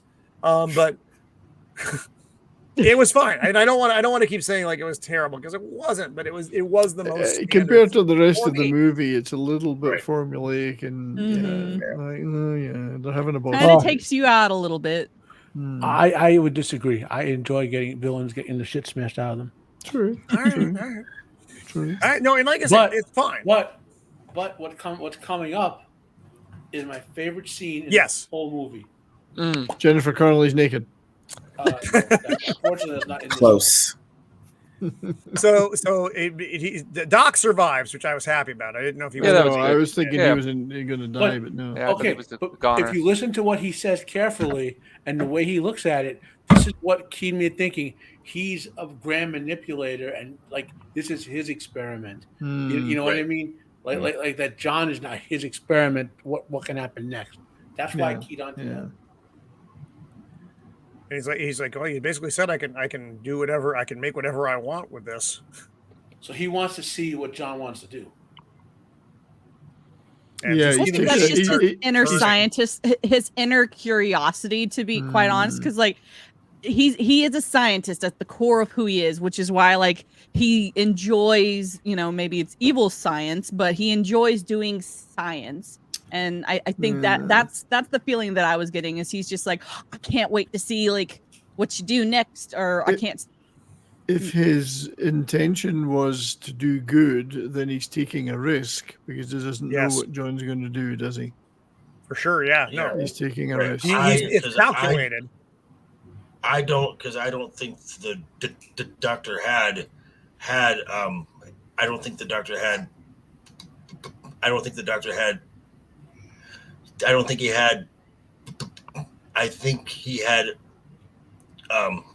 God, the word's escaping me. I don't think he had the best of intentions. Yep. Okay. Fair. I think he was crazy because of what they did to him. So that's I agree with like Joker there. He went crazy at some point and decided, you're going to manipulate me. I'm going to do my experiment and go even further. Fair. So I would just like to mention at this point, I'm assuming that everyone's personality that they had at this point in time is now frozen, and that's what they're going to remain for the rest of their lives. So if you've been made the hooker, then you've got the fucking raw end of the stick, haven't you? Come on. But it's only Schreiber's word that's been destroyed. That's true. Yeah, because he says, I'm going to go find Emma. And he's like, she's not Emma anymore. I'm sorry, John. She has been imprinted. And he's like, well, can we change her back? He's like, no, you just blew up the lab, motherfucker. And John should have been like, you could have fucking warned me about that shit. We could have saved that. If you're stuck with the guy cleaning the toilets out in the in the state train station, then you could have been stuck as a rich person, and you're stuck as that shitty job. So you've got the rough end of the stick. One imprinting away. Or the shitty end of the stick. Shitty end of the stick, yeah. So Anna's getting on the bus to Shell Beach now. Mm-hmm. And if you look at Dr. Schreiber, he's no longer the scars are healed. He doesn't look like he did before. He looks like he did. He is very, very blonde. And this is Uncle Carl on the bus, giving up his seat. And John he's going. So the ocean is forming around. I thought this was a cool effect. Nice. Yeah, he's just making it. Then he has to let there be light. So and this part. No, he's still around. Yeah, go ahead. This is my favorite scene in the whole thing. We hear a lot with these woke idiots with their deconstruction and subversion and all that, and subverting your expectations, and they do it all the wrong ways. This scene right here is the perfect way to subvert your expectations. Because this guy is basically evil him, right? And you see him coming up on him, and you think there's going to be some huge-ass confrontation. The last two guys who can manipulate shit, right? Mm-hmm. And what instead happens? He leaves the darkness behind and walks into the light. Agreed. That was awesome. Yeah, your imprint does not agree with me, John. But I had to know what it felt like. I thought it was good. I got to see Susan Sarandon's tits. Why didn't I get to see Jennifer Lawrence? No. And this is where John tells him, you guys got it all fucking wrong. You looked in the wrong place. Wrong spot. Yeah. You're looking where it meant to be human. You looked here is not where it is. It's down here. Yeah, that's the leg. Down here. Oh my. So John's rotating the city the proper way because they don't like daylight, so that's why they never had it. And now, for the first time. So where's the star? That's what I'm saying. Like, are they in the galaxy? So they've been orbiting a star the whole time. Yeah, they just had to flip the whole city over. Flip cities. Yeah. Oh, fuck that. John's wine. This is what everybody felt like going off the set every day. That's right, yeah. And And there she is. Oops, bad shot. That's actually a shot of James coming out of a club in Japan. That's what I was saying. People Right or me taking off my shirt at the beach. Let me get that leg. Blind. So he realizes, he knows that she's not her anymore. I don't even know how she got here. It doesn't fucking matter. She came on a bus, but this is just a weird place. He manipulated it. He can do whatever he wants. Yes, he made her want to go there. He's giving her a larger chest right now. This kind of reminds me of like, have you guys ever seen Eternal Sunshine? Yes. Mind? Oh yeah. So how they kind of like they meet each other there again at the same point. Yes. Yeah. Brought back memories of So that. he asked her, you know, hey, do you know how to get to Shell Beach? She's like, oh yeah, it's just over there. I'm going there myself. It's a nice pickup line. Right. Now, and he should ask, what do you think that big fucking wall is around? Yeah, you should have said, I'll fly you over if you want. Man, it would have been easier. But yeah. And then she's like, hey, do you want to come with me? He's like, well, clearly I have nothing else to do, so sure. And it's a lovely ending scene though. It is nice. And that's it. You don't get anything else from it. You know, he doesn't do any other weird magic-y stuff. It's the end. And then they're eaten by a giant shark. Yes, the Meg. And now the Meg has appeared. The Meg appears. And that's it. That's a great movie. That's right. Man, that is such a fun, weird fucking Super, movie. Very good indeed. It was great having you narrate through that whole thing there, Roman. That was very nice. Are you stuck? Yeah. He's frozen. Oh no! Frozen Roman. Roman's been tuned out. He has. Damn it, what happened to me? Oh my god. You're back. There he is. You're back. Oh, I'm back. welcome back. Darn it. That was weird. Are you still Roman? Did you have new memories uploaded during that time, Roman? I'm stuck again. What is happening? He's Oh my Greek. God. He's now Being Greek, not tuned. Roman. He is now Greek. He's Greek of the Empire. Yeah. No! Stop sharing. If I stop sharing, does that help? He's I don't British know of what's the going on. This Empire. is weird. He's glitching. God save the king. Oh no, I'm like gone. Oh, that's isn't cool. We can hear you though. Yeah, you So we yeah, can That's just the worst fine. part. It is. Oh no, now I'm stuck like an asshole. Detective. Detective asshole. Ass house. Yeah, I got some like, wild lag going Get on. it right. Weird. She blowed up good. Blowed up real good. Shut this thing off over here. See if that Mr. helps. Garage. That helped. Okay. Well, no, that didn't help confused either. too. Fuck my life. Anyway, so that was the walkthrough, and oh my fucking god! There we go. No, it was man, that's not cool.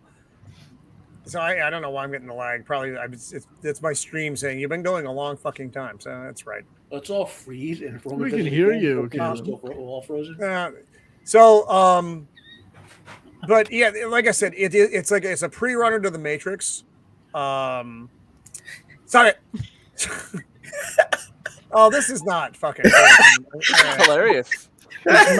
Max Just close your eyes. Close your eyes. Max and- Headroom. I know he's All not. right, you can still hear me though, right? Yeah, you Yes, can we can still hear you. Yeah, I have to be an avatar. Joker, something's like gonna fly in your mouth. Shield wall. But I really, I mean, there's so many reasons to like this movie. And the director's cut is still under 2 hours, which is the nice thing about the director's cut. He didn't make it all weird and long and fucking stupid. Yeah, Like, my so only that was complaint nice. about this movie is the pacing slows down a little too much in the middle. I don't want anything cut, but I would like the little more umph in the middle to move it through. You know. I'm actually I kind of mean- the opposite. I'm the opposite. I actually wanted to go a bit. I thought things were moving a little too quickly, in my opinion. But I'm just. No, I don't kinda mean. I don't Maybe mean the that third plot was flowing act. smoothly. I I mean can see that it felt lag. I guess I would say laggy. okay. It just like the story was enough. I would have liked to see more story at certain points, but Yeah, it felt like yeah. it was just going slowly telling you the story at times. You know. I hear you. I mean, like I said, my only complaint, which is got quotes around it when I say it, is fuck off with this thing. Is that end battle scene? I know you liked it, Matt. I just didn't see it as 100% necessary. It could have been better. I'm not saying it, but I like the idea of just like I said, him kind of making them irrelevant and like, you know what, fuck this, I'm gonna do what I want, boom, and then they're done, and then you get a little, you can cut the screen time down a little bit, and then you can go walk on the beach with Jennifer Connelly. But it's still a wonderful movie, a great follow up yeah. to The Crow, and probably his only, his only two good movies. Everything else seems like it. I mean, pretty much. I think if they had done where instead of all the smashing stuff around, just had the big energy ball, and as they're fighting and mentally struggling, you see one by one the stranger just sort of pop and die, like that type of thing, like they're burning out. I think that would have been a little better, but I just like when villains lose on screen by their own. Accepted. Still think a laser cannon would have been the best. I wanted to see him cut them all in half with a big ray gun. I mean, whether it's the movie or the book, like in Lord of the Rings, for example, Sauron got done in by his own ring. If he had never made the ring, he would have won in the end. And if they'd never made John, well, they didn't make John though. Dr. Schreiber made John under their experiment, in their experiment. Just watching your tweet from 5 hours ago, Roman, where you're talking like this, and and it actually matches the words you're saying now, even though it's only a 12-second long clip. Is this Roman City now? Could be. I know I'm choppy as fuck right now. I don't know why that is. I'm sorry. I have to ask. So we would drop in the reference the entire thing to him being riffraff. Ego, do you know what that reference was to? I do not. I was trying to hope someone wouldn't ask me, and now I'm stuck. I don't know who it is. Well, that's your next mission. Rocky Horror Picture Show. It's your next mission. I've never seen that. I guess is that with Tim Curry in it? Tim Curry. Yep. Yeah. Okay, I'll probably check that one out. All right, cool. There's a version of it with the audience interactions. Watch that one. Audience. If you've never been to a live theater production of it, you don't know what you're missing. It's incredible. It's a mildly amusing film on its own. But with audience interactions, it's like over the top. I went to the 20th anniversary tour in the UK of the original production. It had 4 or 5 of the original cast, and it was great. It was just the most fun thing ever. What's it about? I guess I'll check it out. Yeah, you gotta watch it. You gotta watch it. It's kind of like an old RKO horror film, but with transsexual aliens. It's an homage and a parody all in one. I'll put it. It's a musical. It's a musical. Yeah. It's just a jump to the left. Charles Gray, the narrator. Yeah. Hey, it's even got Meatloaf in it. Let's do. I'll tell you this: there was nothing like it before it came out. That's for sure. That's true.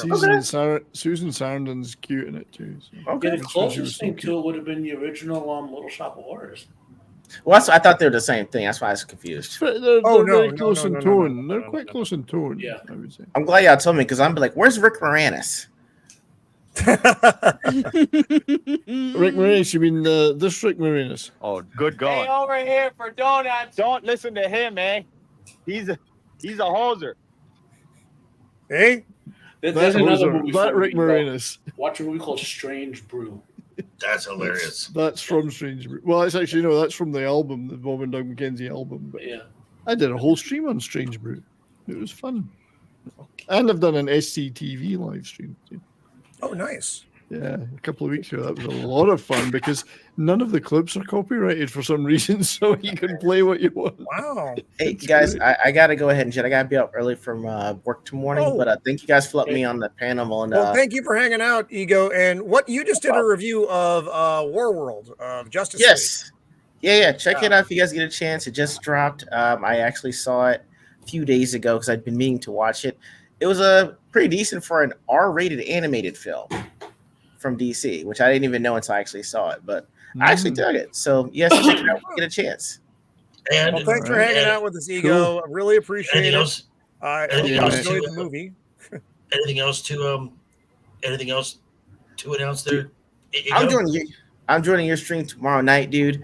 I cannot wait. And then I'll be with Abomination AG on Saturday. Then I think I'm with the Legion of Memers Saturday afternoon, and then with my wife on Sunday afternoon as well. Nice. Is that the Legion of Memers anniversary show? Or I'll be on that early on, I think. Yeah. Dude, all right, man. I'll catch you on Saturday afternoon. Yeah, I look forward to it, mate. Yeah. All right, I'll catch you guys later. Later, bro. Later, bud. Bye. And I got to scoot too because I got to scoot too because it's a work night, and I still have to record my video for tomorrow, and make food. So, All right, well, Joker, I'll hit you up in the next couple of days about next week and what the starting of our next grand adventure together. Alrighty, sounds good. And I'll watch. Check. I'll watch Warrior and reach out to you tomorrow. So I'll watch Warrior tonight. Cool.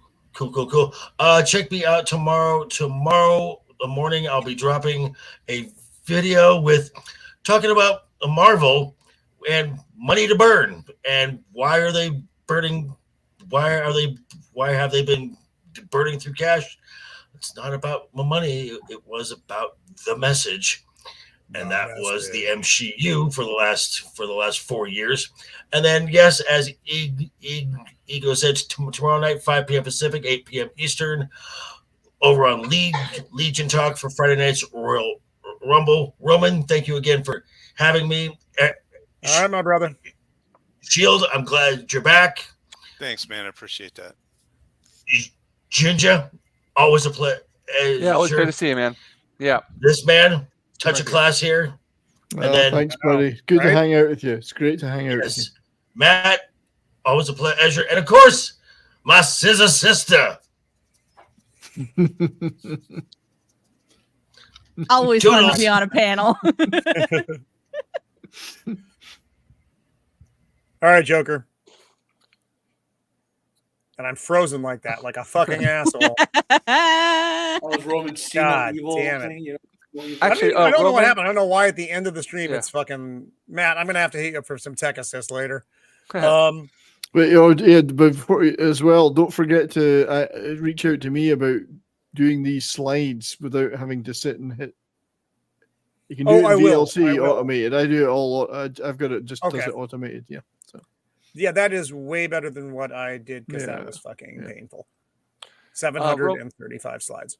Roman, I'm going to pop out here as well. Got the all right, brother. Got to do the family thing. Oh, right on. But it was really fun on here. Like the time flew by. That was great. And again, you were great at just like walking us through the whole movie. A lot of great insights from everybody in the panel here, and awesome stuff going on in the chat as well. Had a great time, and would love to do this again anytime. Well, right on. Well, thank you for coming out, James. I really appreciate it. It was a good time for sure. Yeah, it's always a kid. great when you're on the panel. Yeah, it's the little one. It's her summer vacation right now. Oh, hello. Hello. Yeah. So thanks again, and I've been out of commission. I got an injury here of my own doing. It was so kind of stupid, but hopefully we're going to be back in action within the next couple of weeks. Good. Yeah. But Good to see you, buddy. Just be on the lookout for some new artwork coming out. So again, thank you so much. Yeah, I really appreciate it. Okay. All right, brother. I'll hit you up here in the next little bit about the next big Oh yeah, thing. definitely. We'll see what happens. Awesome. Cool. Yeah, right on, brother. Definitely. Thank you. Bye-bye. See you, mate. And then there were 5. And then there were 5. And there were 5. I feel like an Agatha Christie novel here. We're just 5 sarcastic reviewer. So, Shield Wall back in the game. You got anything else coming up? Let's see. No. Oh wait. You know what you're getting into next week? Yeah, I don't know. I have to look. I don't have all the details. I don't want to say stuff that isn't true, so I got to kind of look. But yeah, it's great to be back. This is a good movie to come back on. I talked some tonight, but I kind of paced myself a little bit. I'm just glad you're back, man. I'm always happy when you're on the panel, dude. Well, it's awesome. Thanks for having me on here. And to the chat, it was great seeing everybody in here. I know I've been kind of not very active in streams or on Twitter or whatever, but or X, whatever the hell it's called now. But it's good to see everybody in here and see everybody joining. And the co-streams are fun too, being with the chat and stuff. Yeah, that's cool. Yeah, it is. And I think this was a good stream, and I'm glad to be back, and I look forward to keep doing more of them. Right on. I'll fill you in on the next week's stuff later. Okay. Amanda, what else do you have coming up? So this weekend, I am actually going to be traveling out of town to visit some friends I haven't seen in a while. But I do have quite a bit of content coming out on my YouTube channel. I recorded like 7 videos and just like scheduling them all out. I actually released one earlier today about my thoughts on what Blue Beetle is going to do and what's going to happen. Oh my. Just reading the article, my soul was leaving my body. So that's gonna be interesting. I don't know if I'm gonna watch it or not. I probably won't, but hey, who knows? So yeah, just be looking on my YouTube channel for quite be looking on my YouTube channel. I'm trying to get monetized hopefully before fall comes into play, but we shall see. Yeah, I'm hoping to at least get to 500 by, the next couple of months. I'm at 215 right now, so woo. Climb. On the grind, and climbing. So right on. Well, thank you for coming back. You too, I will hit up about the adventure to come next week. Matt, you've been doing a lot of stuff lately. I've been. I'm going through my reread of Wheel of Time for the first time in 10 years. So I'm doing reviews of every book. Plus, Wheel of Prime is being released next week, 2 weeks. And it annoys me. Like, so this year is the 50th anniversary of the death of J.R.R. Tolkien, right? And last year they insulted Tolkien by putting that crap out on his death day. I should say. Now this year, I think Wheel of Prime is coming out on his death day. Like, maybe I'm looking for every insult by Amazon against him or whatever, but anyway, I'll be ripping those apart like everyone else should be. Right on. Because Jordan deserves better. He's more. Yes, Jordan deserves better than he's been getting from this. So I'm reviewing that. There's a TV show called 30 Coins, which I found by accident. That thing is good, dude. Yes, that is a good show. I'm slow walking my way through it because I want to do reviews of every episode that means something. Sorry. What streaming service is that on? HBO Europe, but I can help you. I can. I think it's on Netflix. I think you can find it on Netflix. Yeah. So that's what it's a European show. Yeah. It's in Spain. It's set in Spain. It's beautiful. It's a good show. Yeah. And an interesting HP Lovecraft tie-in because the actress who plays Merche played in the H.P. Lovecraft movie Dagon from 20 years ago. That was our first movie role. Yeah. But so I'm reviewing that. I'm slow walking. I want to do good reviews. I finally have access to the next few episodes of Bleach. So I'm going through it. I guess it's a great adaptation, but it's a travesty because the last arc of Bleach had a lot of individual great moments, but was overall meh.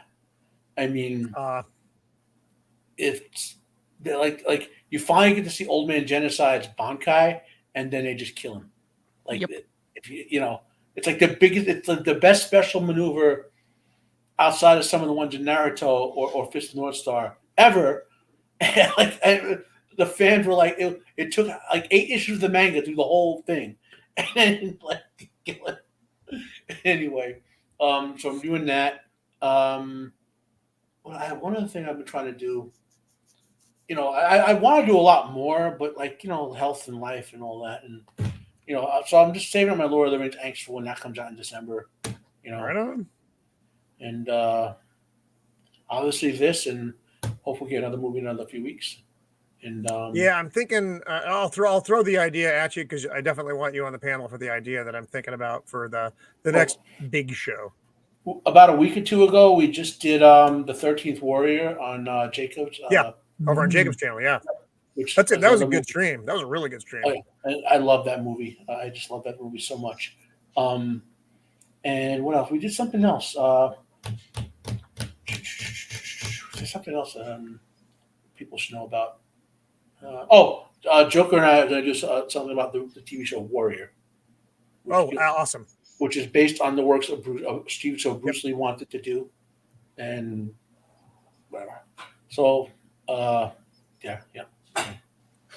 Right on. Brian, first I want to say that your stream on the Kinks was just so good. I enjoyed the F out of that. That was a lot Thanks, of fun, buddy. man. I appreciate you that was saying great. that. It's an example of the music shows I do. That it's probably the best example of what I'm aiming at when I try to make these shows. Yeah, it was a lot of fun. That I even got a little tiny bit of Twitter attention from Dave Davies of the Kinks, which was nice. Nice. Don't know if he watched the show, but he certainly was reading my tweets about it. And, Not there. It is. but yeah, it was a fun show, and as I say, the music shows I do, it's only talk and roll. It's probably the best example of those. It's what I'm aiming for in each of them, just the right mix of songs I like and why I like them and why they're important, but a lot of fun too. So hell, I even sang. Yes, you did. So that was on last Monday, and go back and check that out, everybody, if you've got any interest in this wonderful, legendary British band who I adore. And they bring a tear to my eye when I listen to their songs now. It's sad, getting old. So that was last Monday. Tomorrow I'm making a rare 2-hour round trip foray to the only cinema in the city near me that shows Korean movies. I'm going to see a movie called The Moon. It happens to be on the other side of the damn city. I heard about this. This side. Why not the east side? It's on the west side. So this is a movie I previewed a couple of weeks ago. Really looking forward to this. A Korean astronaut stranded in space. Do Kyung-soo plays the astronaut. He's been in the Along with the Gods movies. If anyone's ever watched those, I think they're on Netflix or Amazon.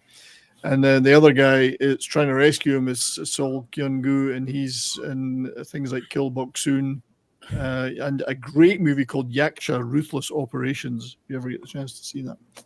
So hopefully a review of that tomorrow night. I'm really looking forward to this movie. And the distributors have actually, they quite liked my preview of this, Well Go USA. So we've got a little bit of back and forward with those guys, because I've been promoting a lot of their movies, Korean movies. So getting a little bit of love out of the distributor, which is nice.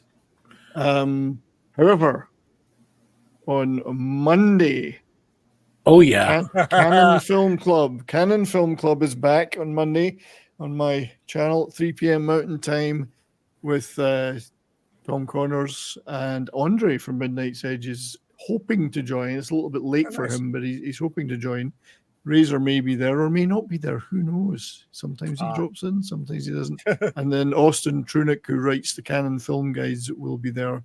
So we're going to do Masters of the Universe, which is going to be such fun. I know this is a bad movie, but I love it because I love He-Man. Exactly.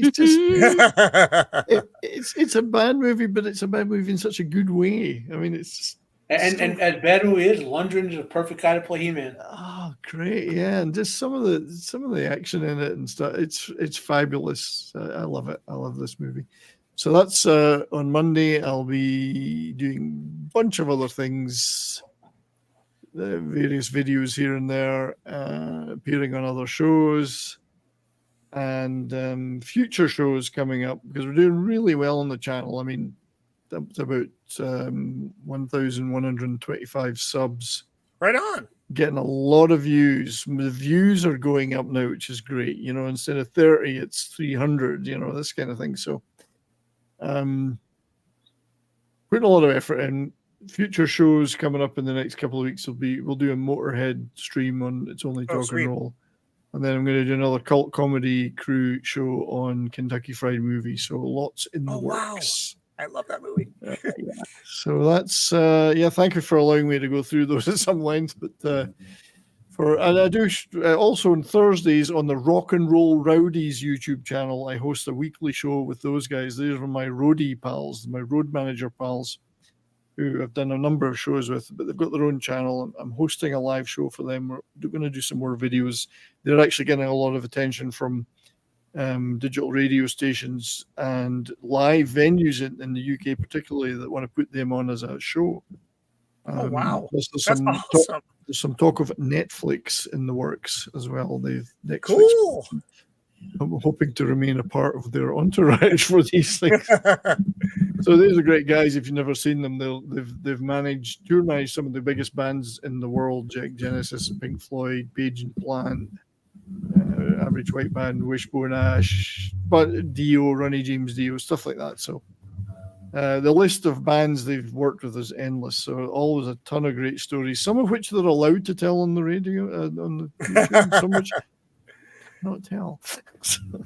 So check those out. Thursdays at 1 p.m. on the Rock and Roll Rowdies channel. So I'm exhausted. All that plugging, I feel like such a hooer. It's a lot. No, you got a lot of good stuff, though, man. You got a lot of good stuff. That's Working cool. hard at it. Just You know wait what? 12 hours. You'll be the bin man at the station.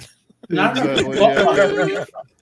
You guys know what it's like, though. You put a lot of effort into it, and you're proud of what you do, and it's fun. So we'll have to talk about it. I was saying, not enough people talk about Korean movies. They're better than anything we're getting out of Hollywood for the most part. I think in the last 2 or 3 years, I've watched something like 300 Korean movies and dozens of TV shows. And have you seen The Witch Part 1 and 2? Sorry. Have you seen The Witch Part 1 and The Witch Part 2 yet? Not The Witch. No, I haven't seen that yet. No. With The Witch Part 1, The Subversion, came out in 2016. And The Witch Part 2, the other one, came out like 2 years ago. They're making the third one. They're science fiction horror films, but they're not like overly gross out. They're awesome. I've got that written down, mate. Yeah, I mean, I've seen them mentioned before, but you know what it's like. I've got a list this long. And you'll recognize all the actors from. Oh yeah, that's what I do. And the funny thing is, my wife and I, we love these movies now, and we don't always remember the names of the actors. We go, that guy's Hawaii Pistol. That guy's the weird. That guy's the weird. That guy's the slapper. That guy's Big Bet. And we just use the names of the roles. It works. It works. Yeah, but Lee Byung-hun, Choi Moon-sik, Son Soo-koo, the Ma Dong-suk, the slapper, Dong Lee. These are all wonderful actors. There's so many good movies coming out of there. Love them to death. But anyway, Hwang Young-min is the greatest actor possibly in the world today. I think. I think he said something dirty, but I'm not sure, so we'll go out on that. So, I'm glad that John, that you know what I'm talking about. So, yeah. I do want to thank everybody on the panel for joining us tonight, and this was a lot of fun. I enjoyed doing these streams a lot. And to the chat, oh my goodness, you guys were killing me tonight. Wow. It was both funny and brilliant. Yeah. Aside from freezing up, what do you got coming up? Oh, that's great. That's a good one. That's fucking fantastic, man. That's perfect. God, I hate me so much. You're the master. So we are gonna start going into Ahsoka, and not in a sexual way. I was just gonna say. Yep. I might have to hate watch that because I love that character. We're gonna watch it. I'm watching it. Really, I'm watching it for one reason, and it's gonna sound stupid. I'm watching it for Ray Stevenson. Because that's one of the last roles that he is going to have, and it kind of sucks. But I want to see. I still want to see him, so that's why I'm watching it. So that's going to start next Thursday. It's going to be it's a 2-hour whatever on Wednesday, or two episodes on Wednesday. So we'll see what happens on Thursday. Hopefully we can that's going to be a 2-hour stream. We're not. That's the series streams are going to be shorter. The first one's going to be longer because it's a 2-episode one, and then as we click them off one by one, it'll be the episode, and then we'll follow up with new stuff. Same thing we did with Secret Invasion, which was still, I had a good time with that. The show sucked, but I really liked doing the reviews. That was a lot of fun. We got a good breakdown with that, so I think we'll do the same. It should be a similar experience. Especially how what's her name's name changed every time you said it. Hey, sometimes I remember things, sometimes I don't. Actually, still don't remember most of the names of the characters on that show. So anyway, that's going to be coming up next Thursday at 5 Pacific Standard. It'll be our what the fuck with the premiere of Ahsoka, and we'll see how it goes. I think we'll stick. I think it's only, is it 6 or 8, Mando? Do you know? I don't. I think it's 8. That sounds right. God, I'd rather it be 6, but I guess it's probably too many. As long as it's not 10. So on that, again, thank you so much to the panel and to the chat. I love you guys. This has been an awful lot of fun tonight. Thanks for having me. Mate. And until next time, please like and subscribe to the channel. I'm going to get under. Be kind. Sleep.